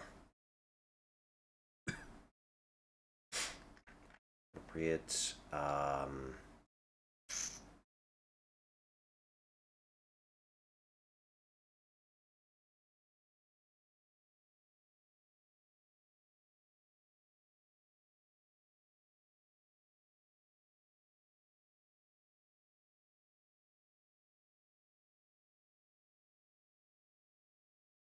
To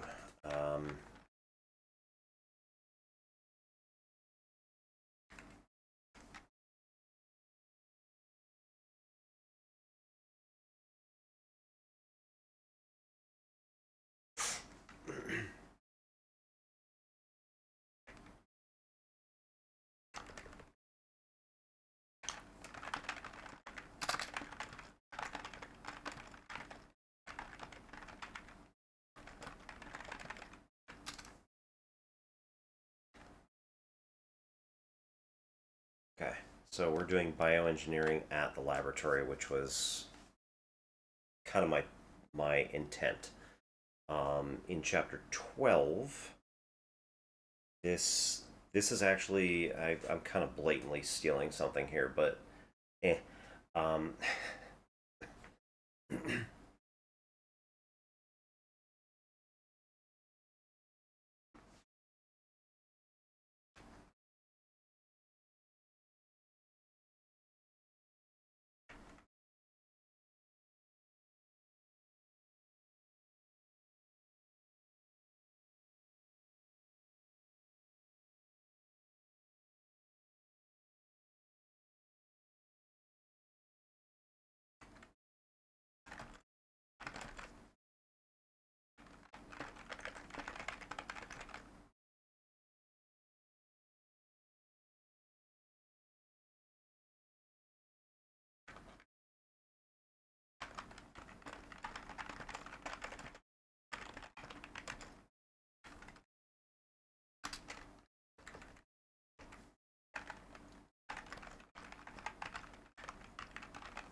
right, supplemented biological life forms gut microbiota to sustain.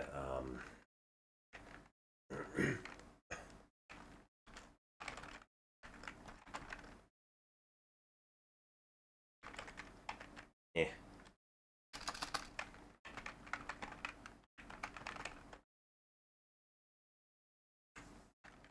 to sustain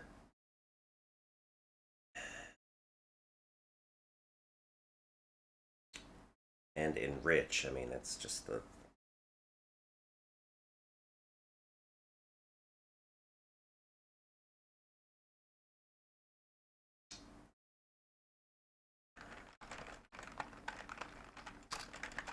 and diversify the um,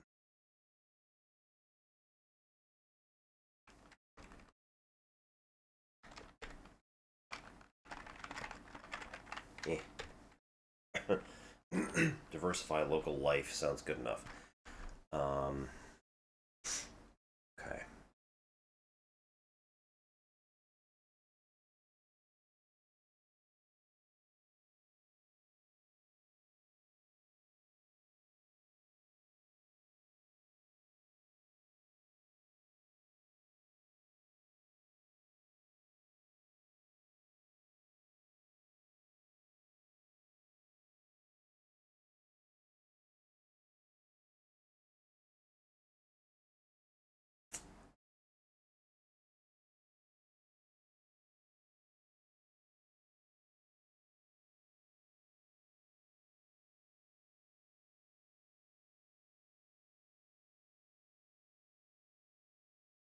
I'm gonna switch. Which one's which?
Okay. Anyway, um, I'm gonna actually go get the books this time.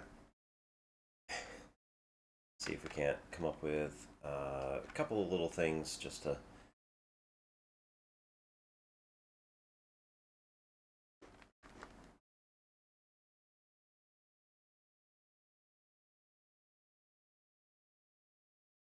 Well, we're going to be able to, at the very least,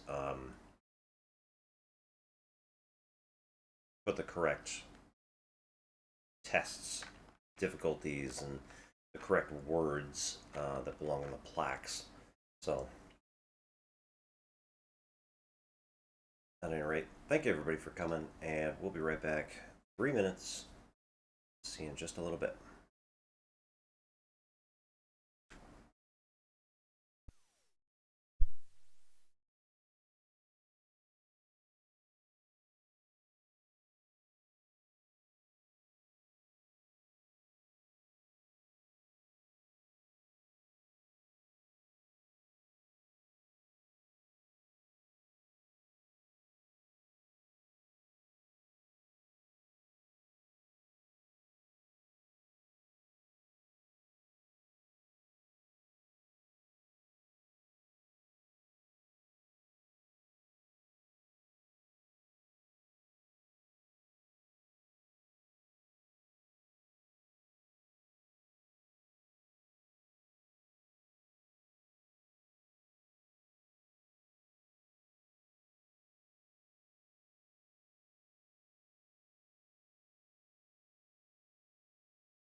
Okay, we're back.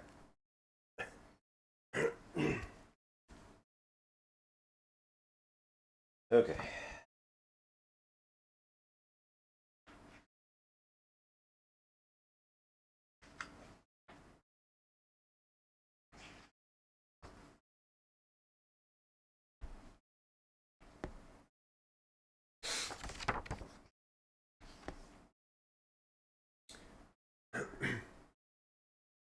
All right.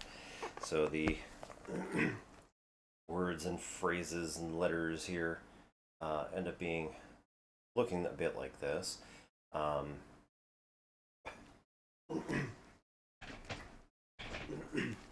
put them on little tiny pieces of paper. They were like, this is slightly annoying. I'm like, well, I mean, they're roughly the same, relative size as your characters. They're just like, why didn't you just like copy the page? I'm like, it's not the point.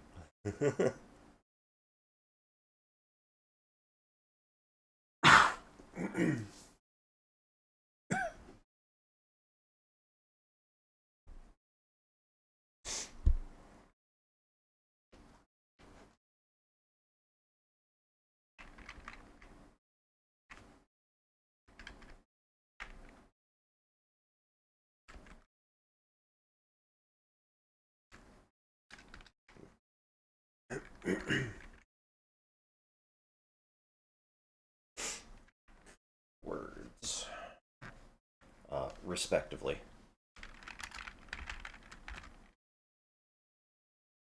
Sad, brush, moths, unties, ceased, easy, unsecret, main line,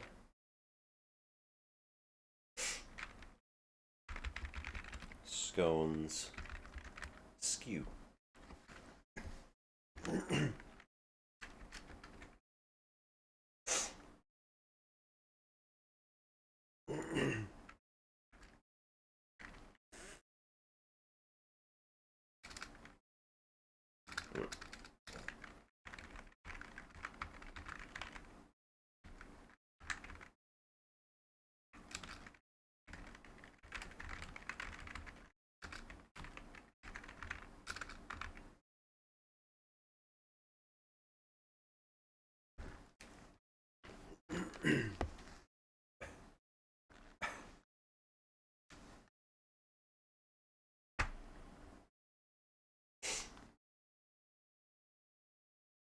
Okay.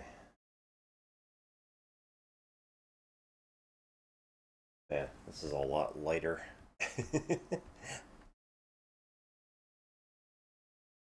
Okay, so this says 65 pounds. Yeah, 30 kilos is pretty good. And 130 pounds. Again, 60s. Yeah, 60s pretty good.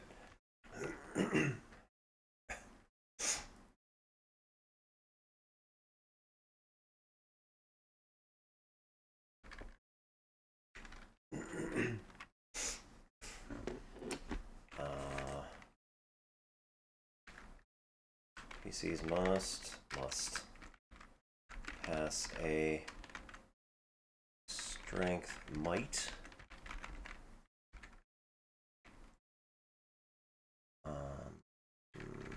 Right. TN.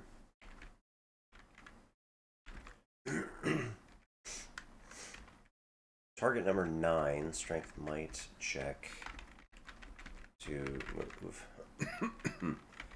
Gears.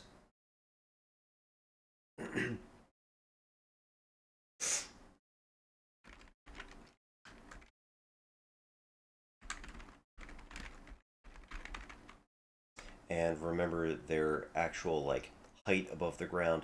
These gears are 3 meters above the ground and weigh on the order of 65 pounds. So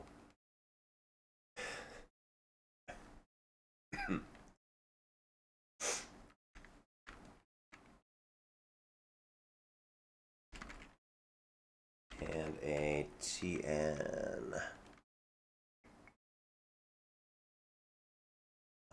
Well, I guess probably 12.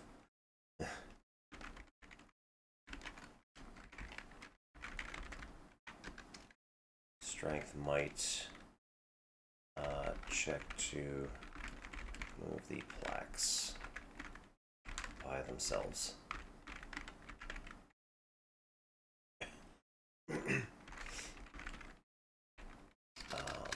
Yeah, these checks may be bypassed by working together.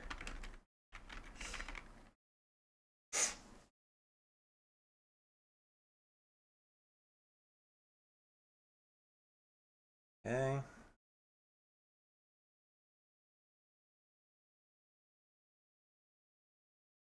Seconds, minutes, hours, days, weeks, months, years, decades, centuries, millennia.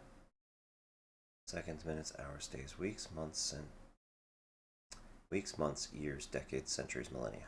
Cool.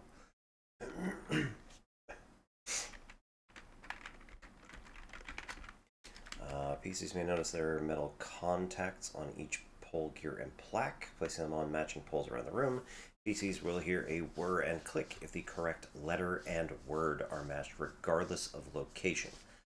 Players must add one letter to each word and anagram the result, obtaining a measurement of time starting from first position on left when entering. Continuing clockwise, lengths of time will increase, given here.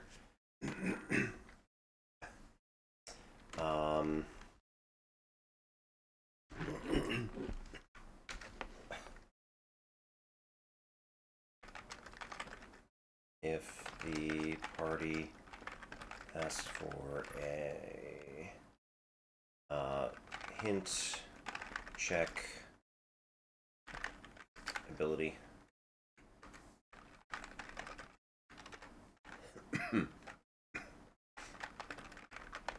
or it's taking a long time.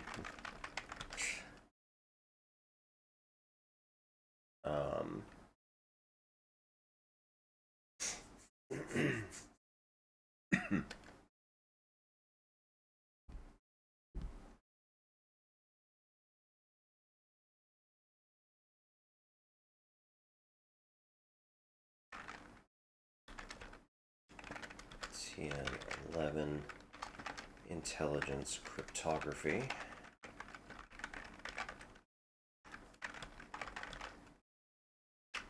Successful.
Alright, so one letter or one word may be put together to form another word.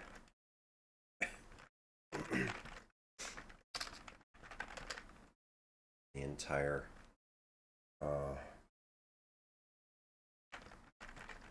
word list is related. You don't want to give them too much.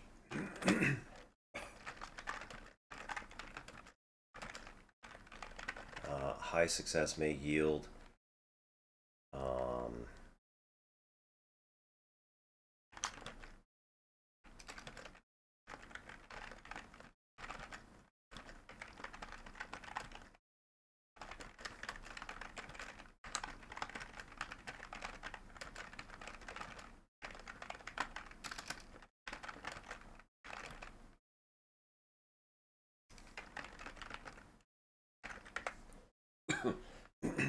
so like if a player gets a high success, so they roll, you know, I wouldn't say necessarily 666, but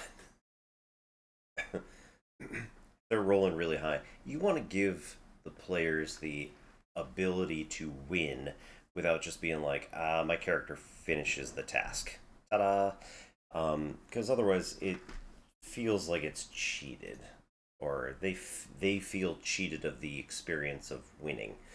Um, so here you might say like, oh, you feel like this N kind of belongs with moths, but like don't really have a reason why. It just feels right. These, this one and this one just feel like they belong together for some reason. You can't quite express why.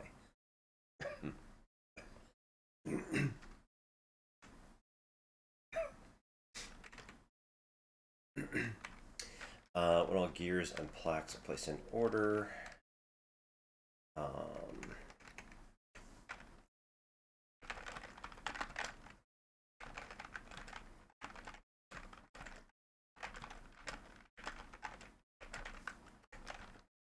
they all whir, click, and lock in place. Spindles under the floor begin spinning.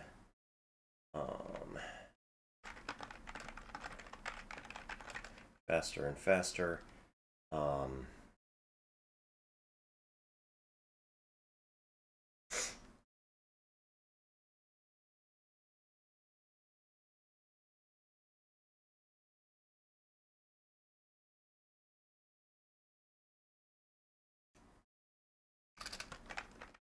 As the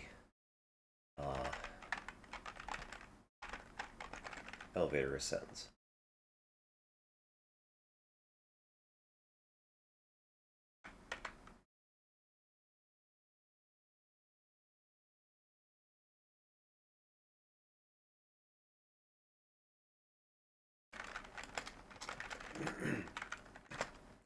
At the top, a rune outlined door.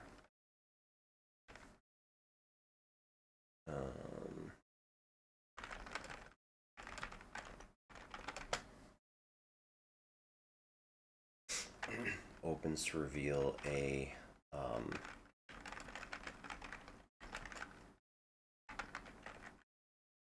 large interior cavity.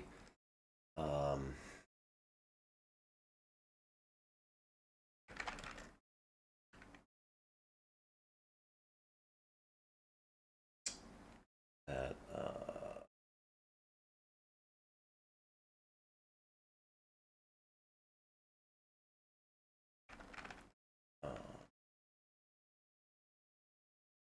is lined with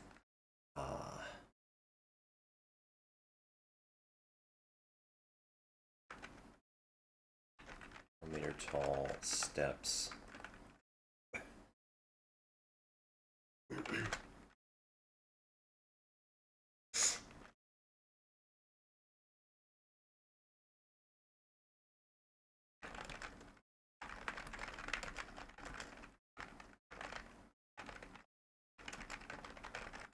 Could have been amphitheater seating.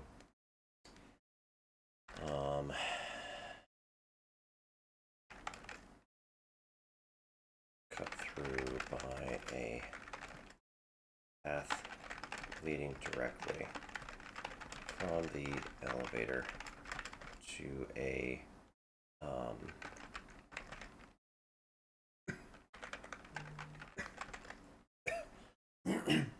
a stone pyramid in the center.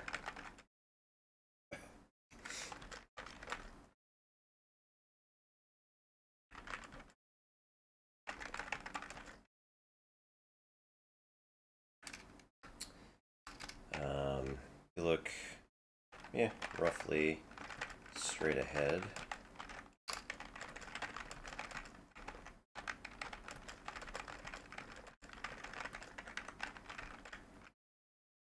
From the elevator to the top of the pyramid, on which is a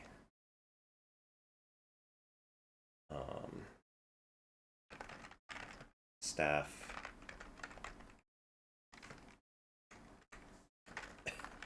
with a glowing top embedded in the within the uppermost stone.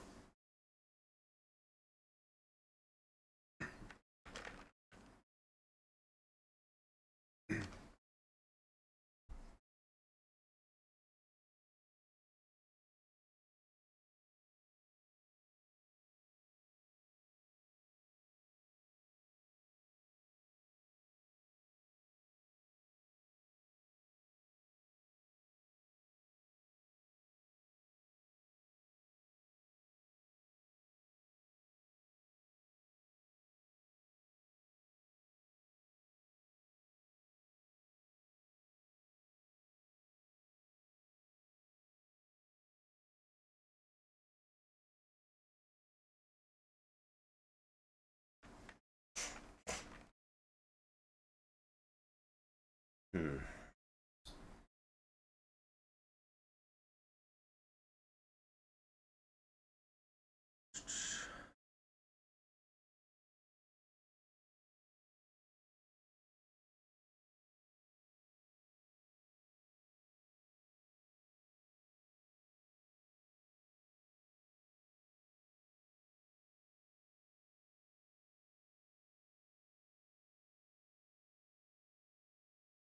Haven't heard from Skyside Sovereign in a while. I feel like this is also a good opportunity to have the like AI pop up and be like, "Hey, so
okay." Slumped against the uppermost stone, holding the staff in its loosened humanoid hand, what looks to be a mummified cyborg.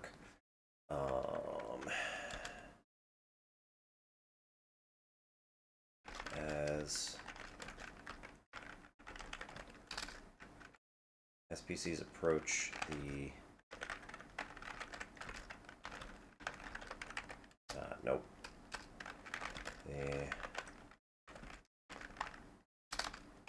That's that sovereign.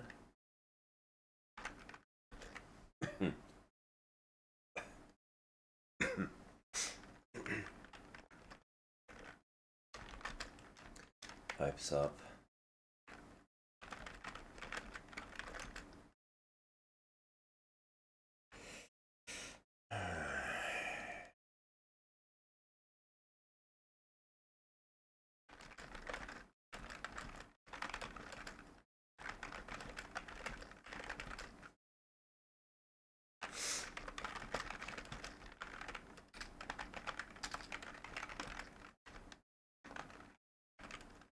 Looks like I may not be able to prevent you from taking the prophet's staff, and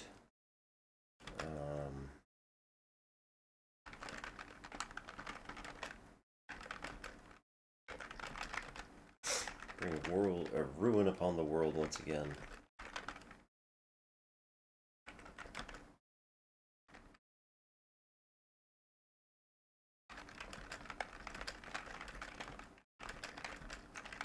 Maybe there is one who can.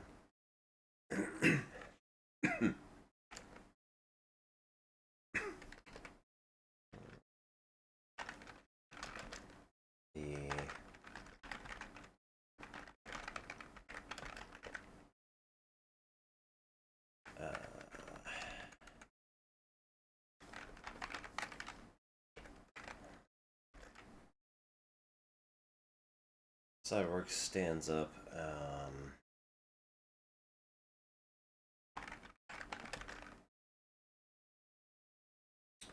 Grinding rust.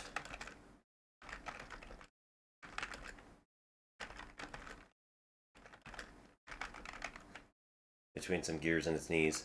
Mood.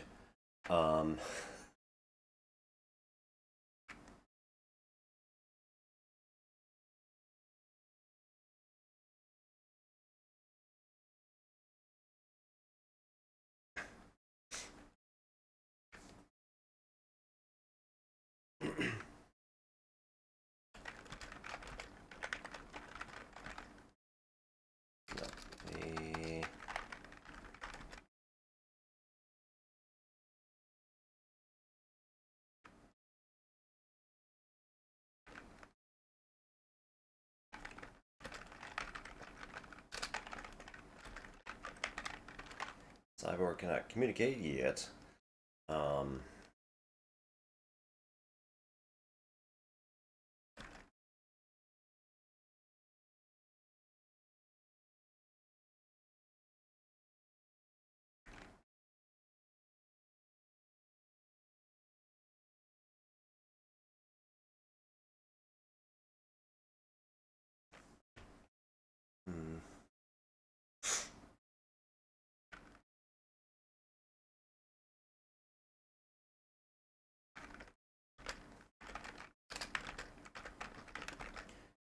Taps a few buttons on its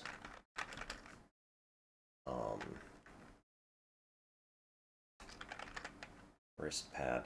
So he's going to have like basically a tablet embedded in his wrist, and he's going to tap a few things, and then it's going to cause the entire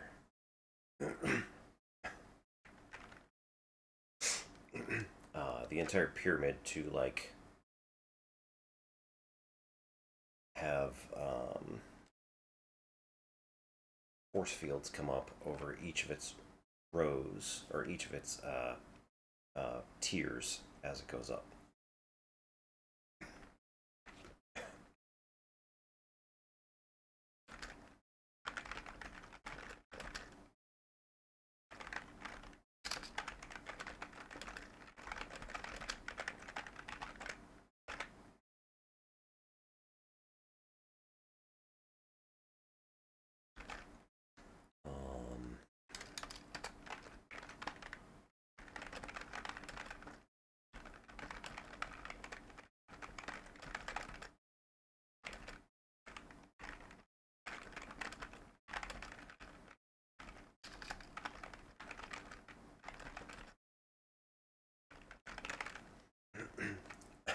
Force fields are impenetrable to weapons, but they may be able to spot the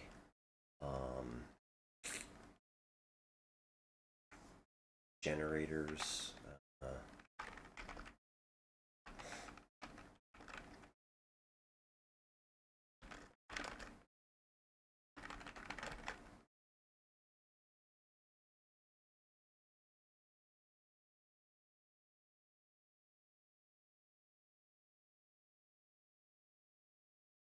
As glowing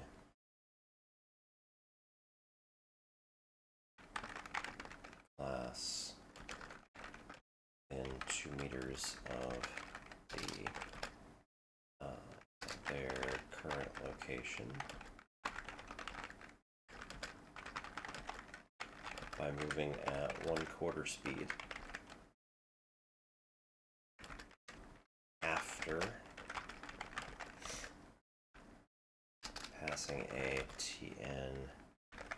15. Perception seeing.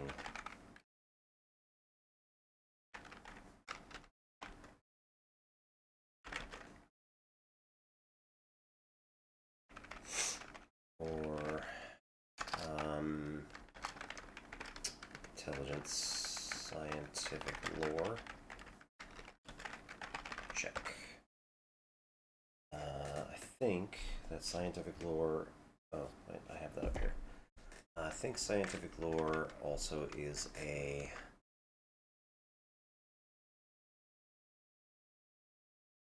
actual focus and not just one that I'm making up.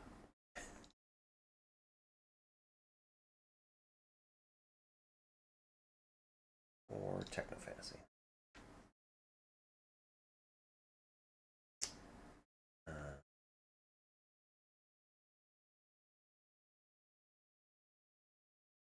New focuses.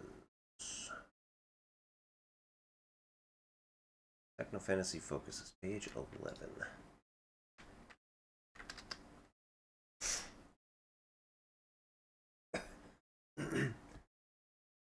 Intelligence, computer, and scientific lore. Yeah, so scientific lore. Probably good.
Yeah, the scientific lore.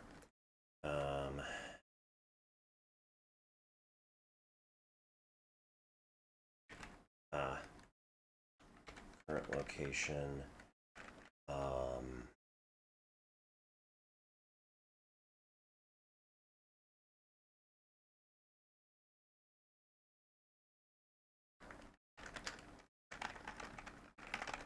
Direct site and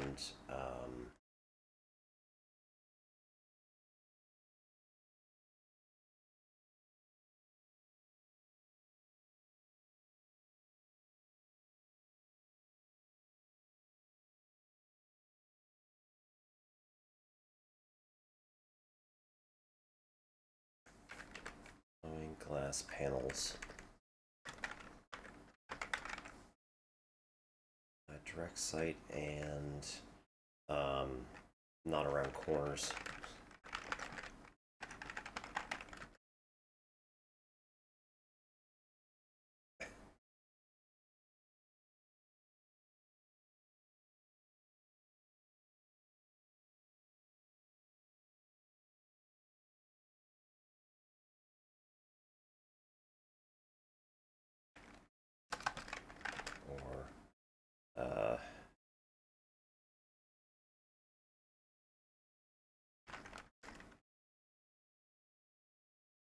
Or over ledges.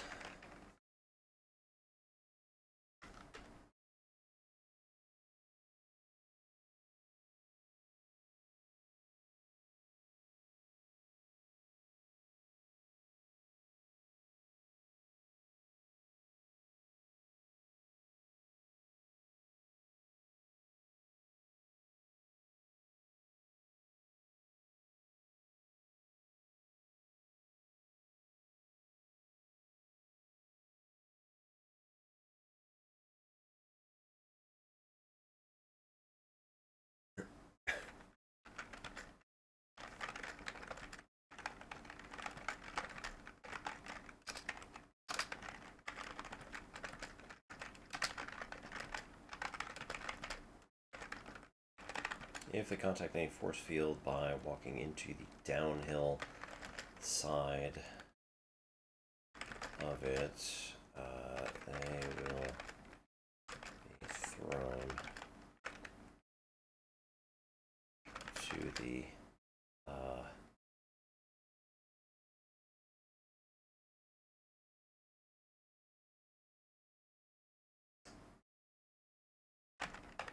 layer below.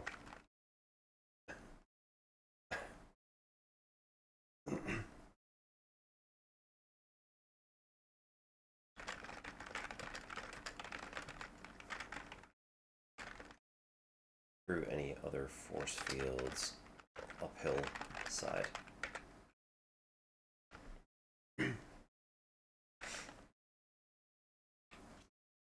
Alright, so all of our force fields here are one way. If they are going to go through the uphill side, it will be unpleasant. Receiving 1d6. Penetrating lightning damage.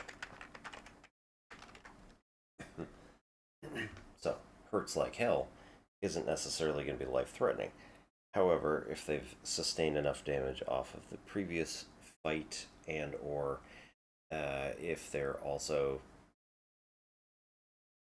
potentially taking shots from uphill, it's going to potentially be a problem.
Round corners over ledges or through other force fields.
So let's see.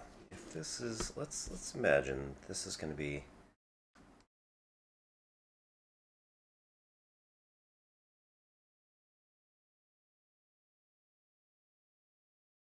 like the top layer would just be 2 meters square with staff embedded in the middle. I want each tier to be 1 or 2 meters wide. Well, 2 meters wide. Yeah. Each one's going to be 2 meters wide.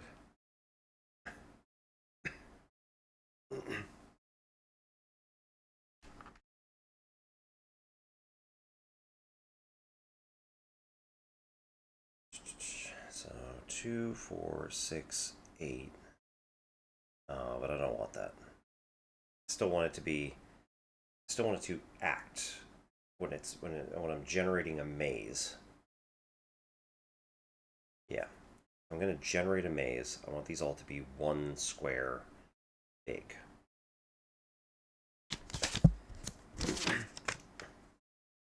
One, two, three, 4, 5, 6, 7, 8, 9, 10. Okay, so it's a 10 by 10.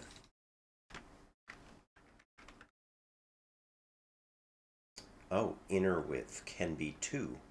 Okay. Oh. Uh,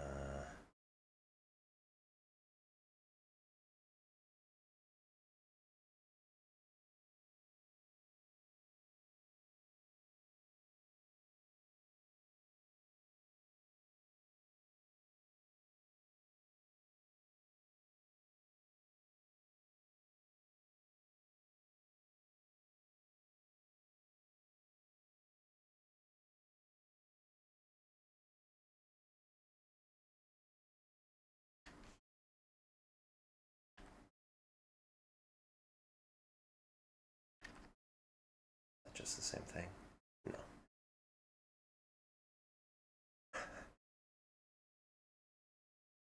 Huh. That'd be crazy. Can't do something like that. That'd be too mean.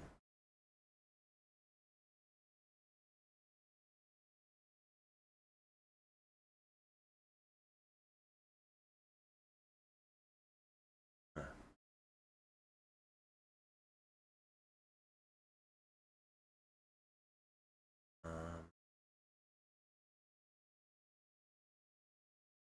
Pretty cool. Don't know what that is.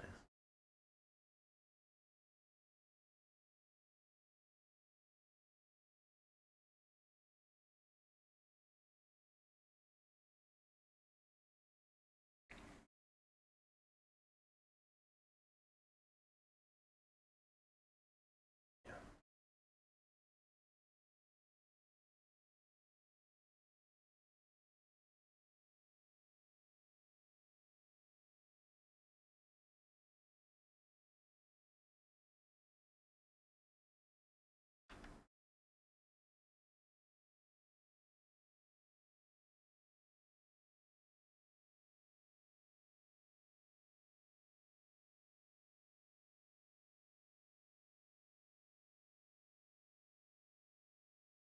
Hmm. It'd be interesting. We're gonna hang on to that, and I know you can't see it. Sorry.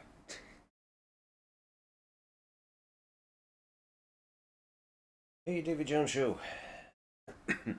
This is for the Fantasy Age system. This is the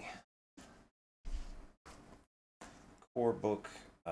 This is technically um, first edition, but I'm trying to use second edition rules as much as possible. It also adds in the Fantasy Age Techno Fantasy supplement. So that was published a few years ago.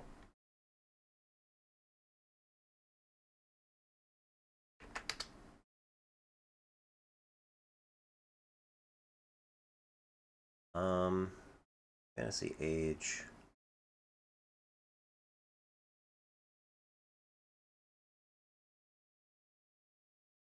Really? Not gonna tell me? Oh, boo.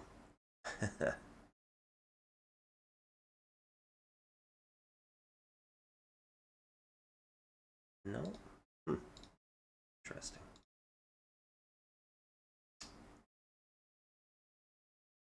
Ooh, there we go. 2024. Hey, famished. Oh, David Jones.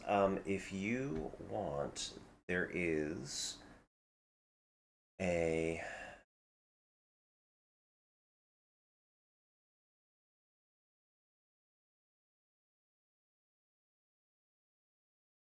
All right, I'm gonna have to look it up and pull it back. This is the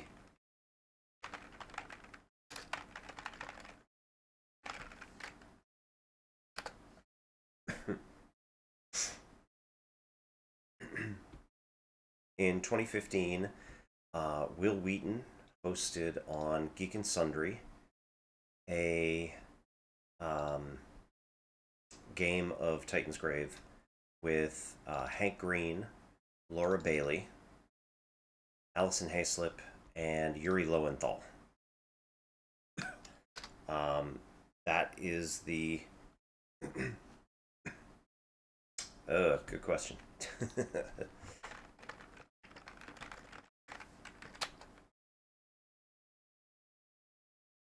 Mutants and Masterminds, Green Ronin Publishing, yes. Steve Kenson is not listed on the TitansGrave or on the Techno Fantasy list, as far as I know.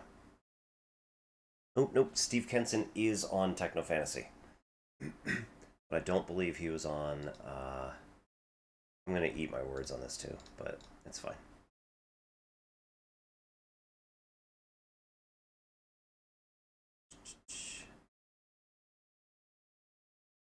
Yep. Okay.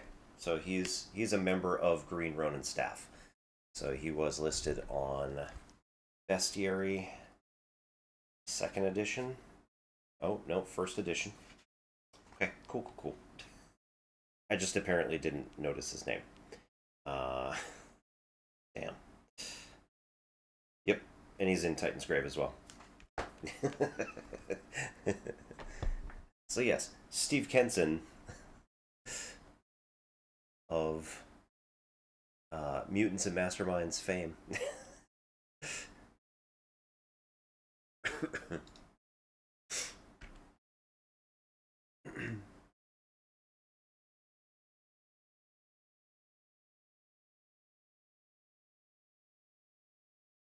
So anyway, yeah.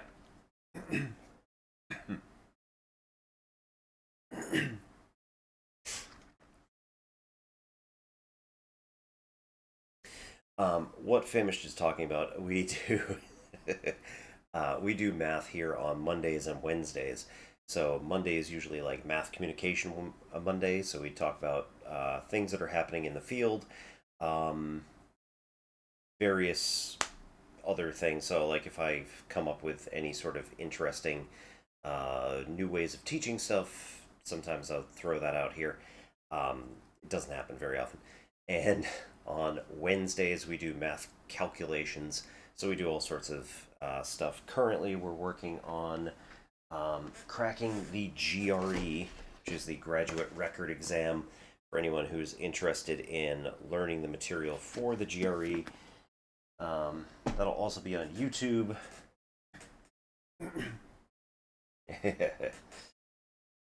I mean, it's not like a bad assumption to make, at least. At Obi-Wan Pez is our gaming channel, and at Nsimplex Pachinko 6542 is the academic side of things. So if you're at all interested in any of that, this stuff, TitansGrave and TTRPG Prep, will obviously be on the Obi-Wan Pez channel. I'm just starting to upload the first few episodes of it. We're on number 11 tonight, so it's been a few months at this point, so good times.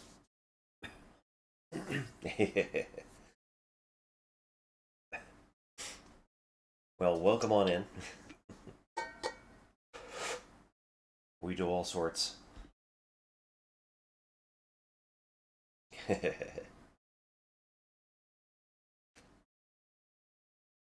And I do try as much as I can to explain anything. So, whereas the GRE prep is like mid to high level mathematics, in terms of like college, I specialized in teaching pre-calculus and up through differential equations.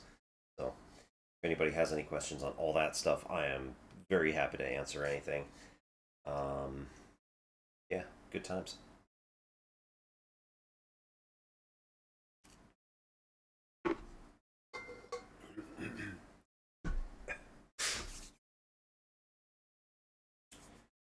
Hmm.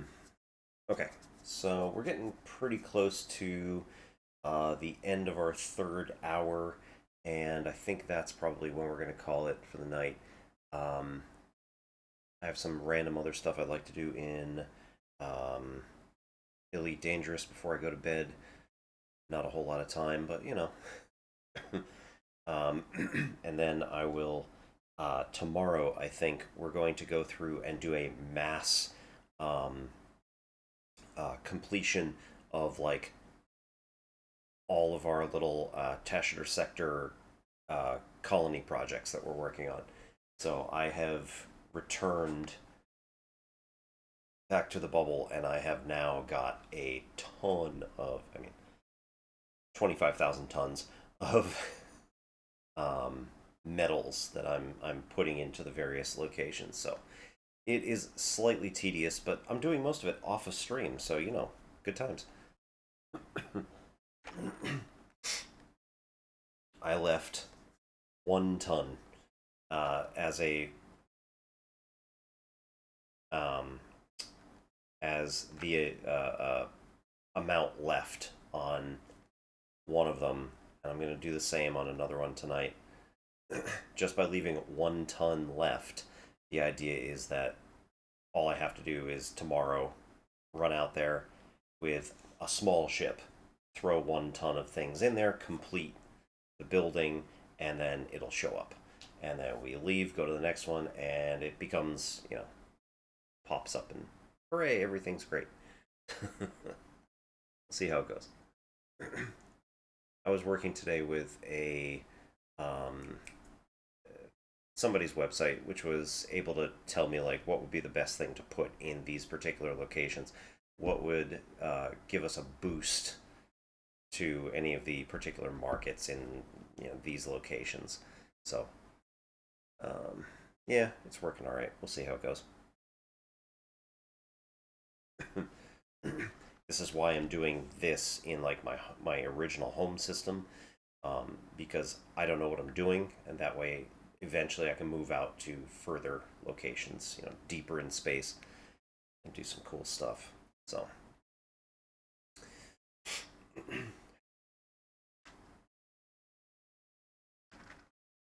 then kiddo number 2 and I are going out on scout camping trip this weekend, so we'll be not not around for much of it.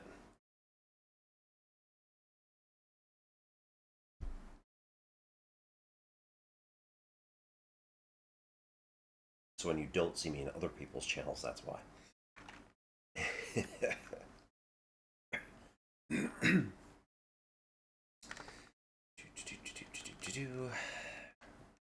Trade lightning damage. Thanks for the follow. I'm also a big fan of Square One TV, which was a mathy type show back in the 1980s and 90s. I'm trying to get a few more audio clips for alerts and stuff like that.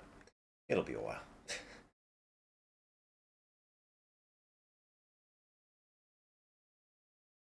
All right.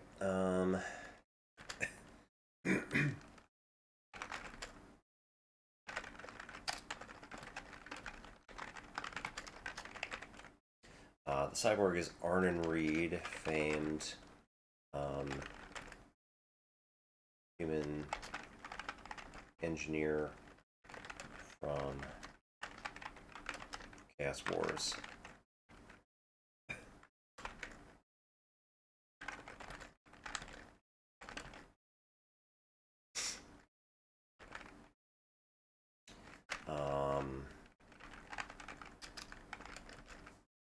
Turing machine by his own creation in order to protect the staff of Forlorn Hope.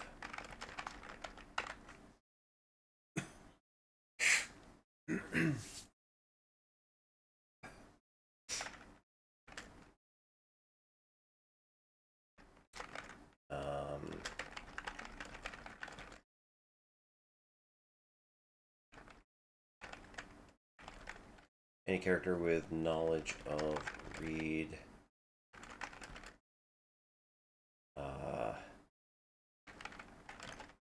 Notice his signet ring.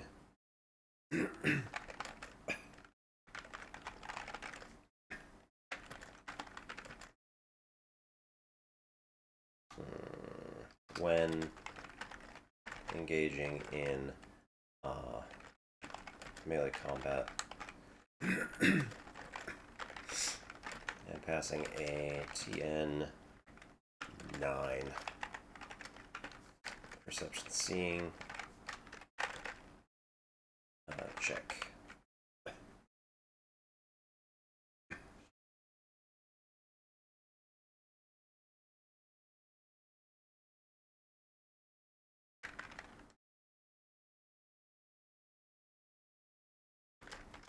Add 2 to that TN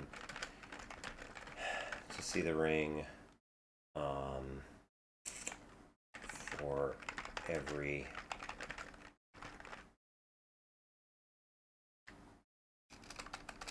meter of distance they are away.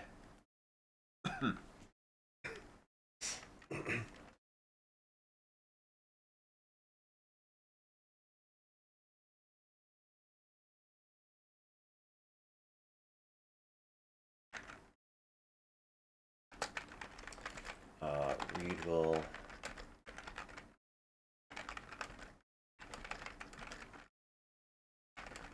take pot shots at them with his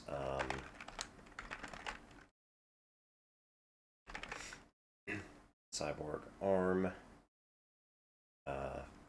blaster.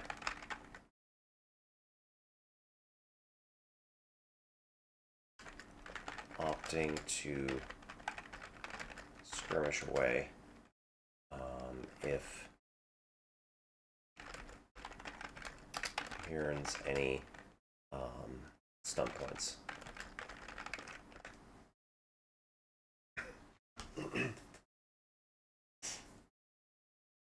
So the idea is here he's just going to keep blasting down and knocking them all off the pyramid or down the pyramid's layers every single time. He doesn't get that many. I mean, I don't typically roll that many stun points for all of my enemies, so it's not a big deal most of the time, usually, probably. We'll see. Our guys actually had a character that had a actual, like,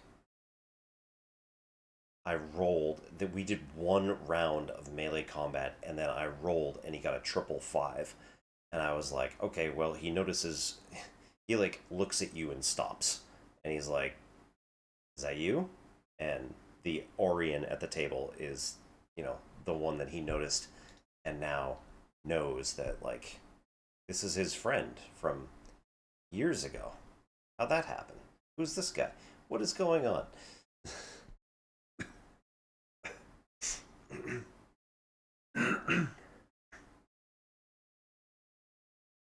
Okay. Let's see if we can find somebody within the next 30 seconds. Woo! If not, I will see you all later. We're going to be back tomorrow for gaming type stuff. Like I said, probably Elite Dangerous to do some stuff. And then we'll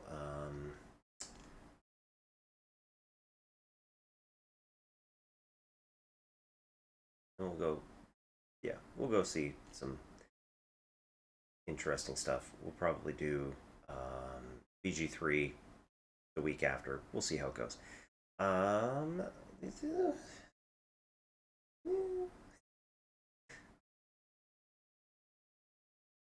Okay. We're going to go see Nerds with Dice. I don't necessarily know anything about them, but we'll go and see how they are and see how things work. So, good luck, everybody. See you all later. My name's Obi-Wan Pez. This is N Simplex Pachinko, and we'll catch you next time. Good night, everybody.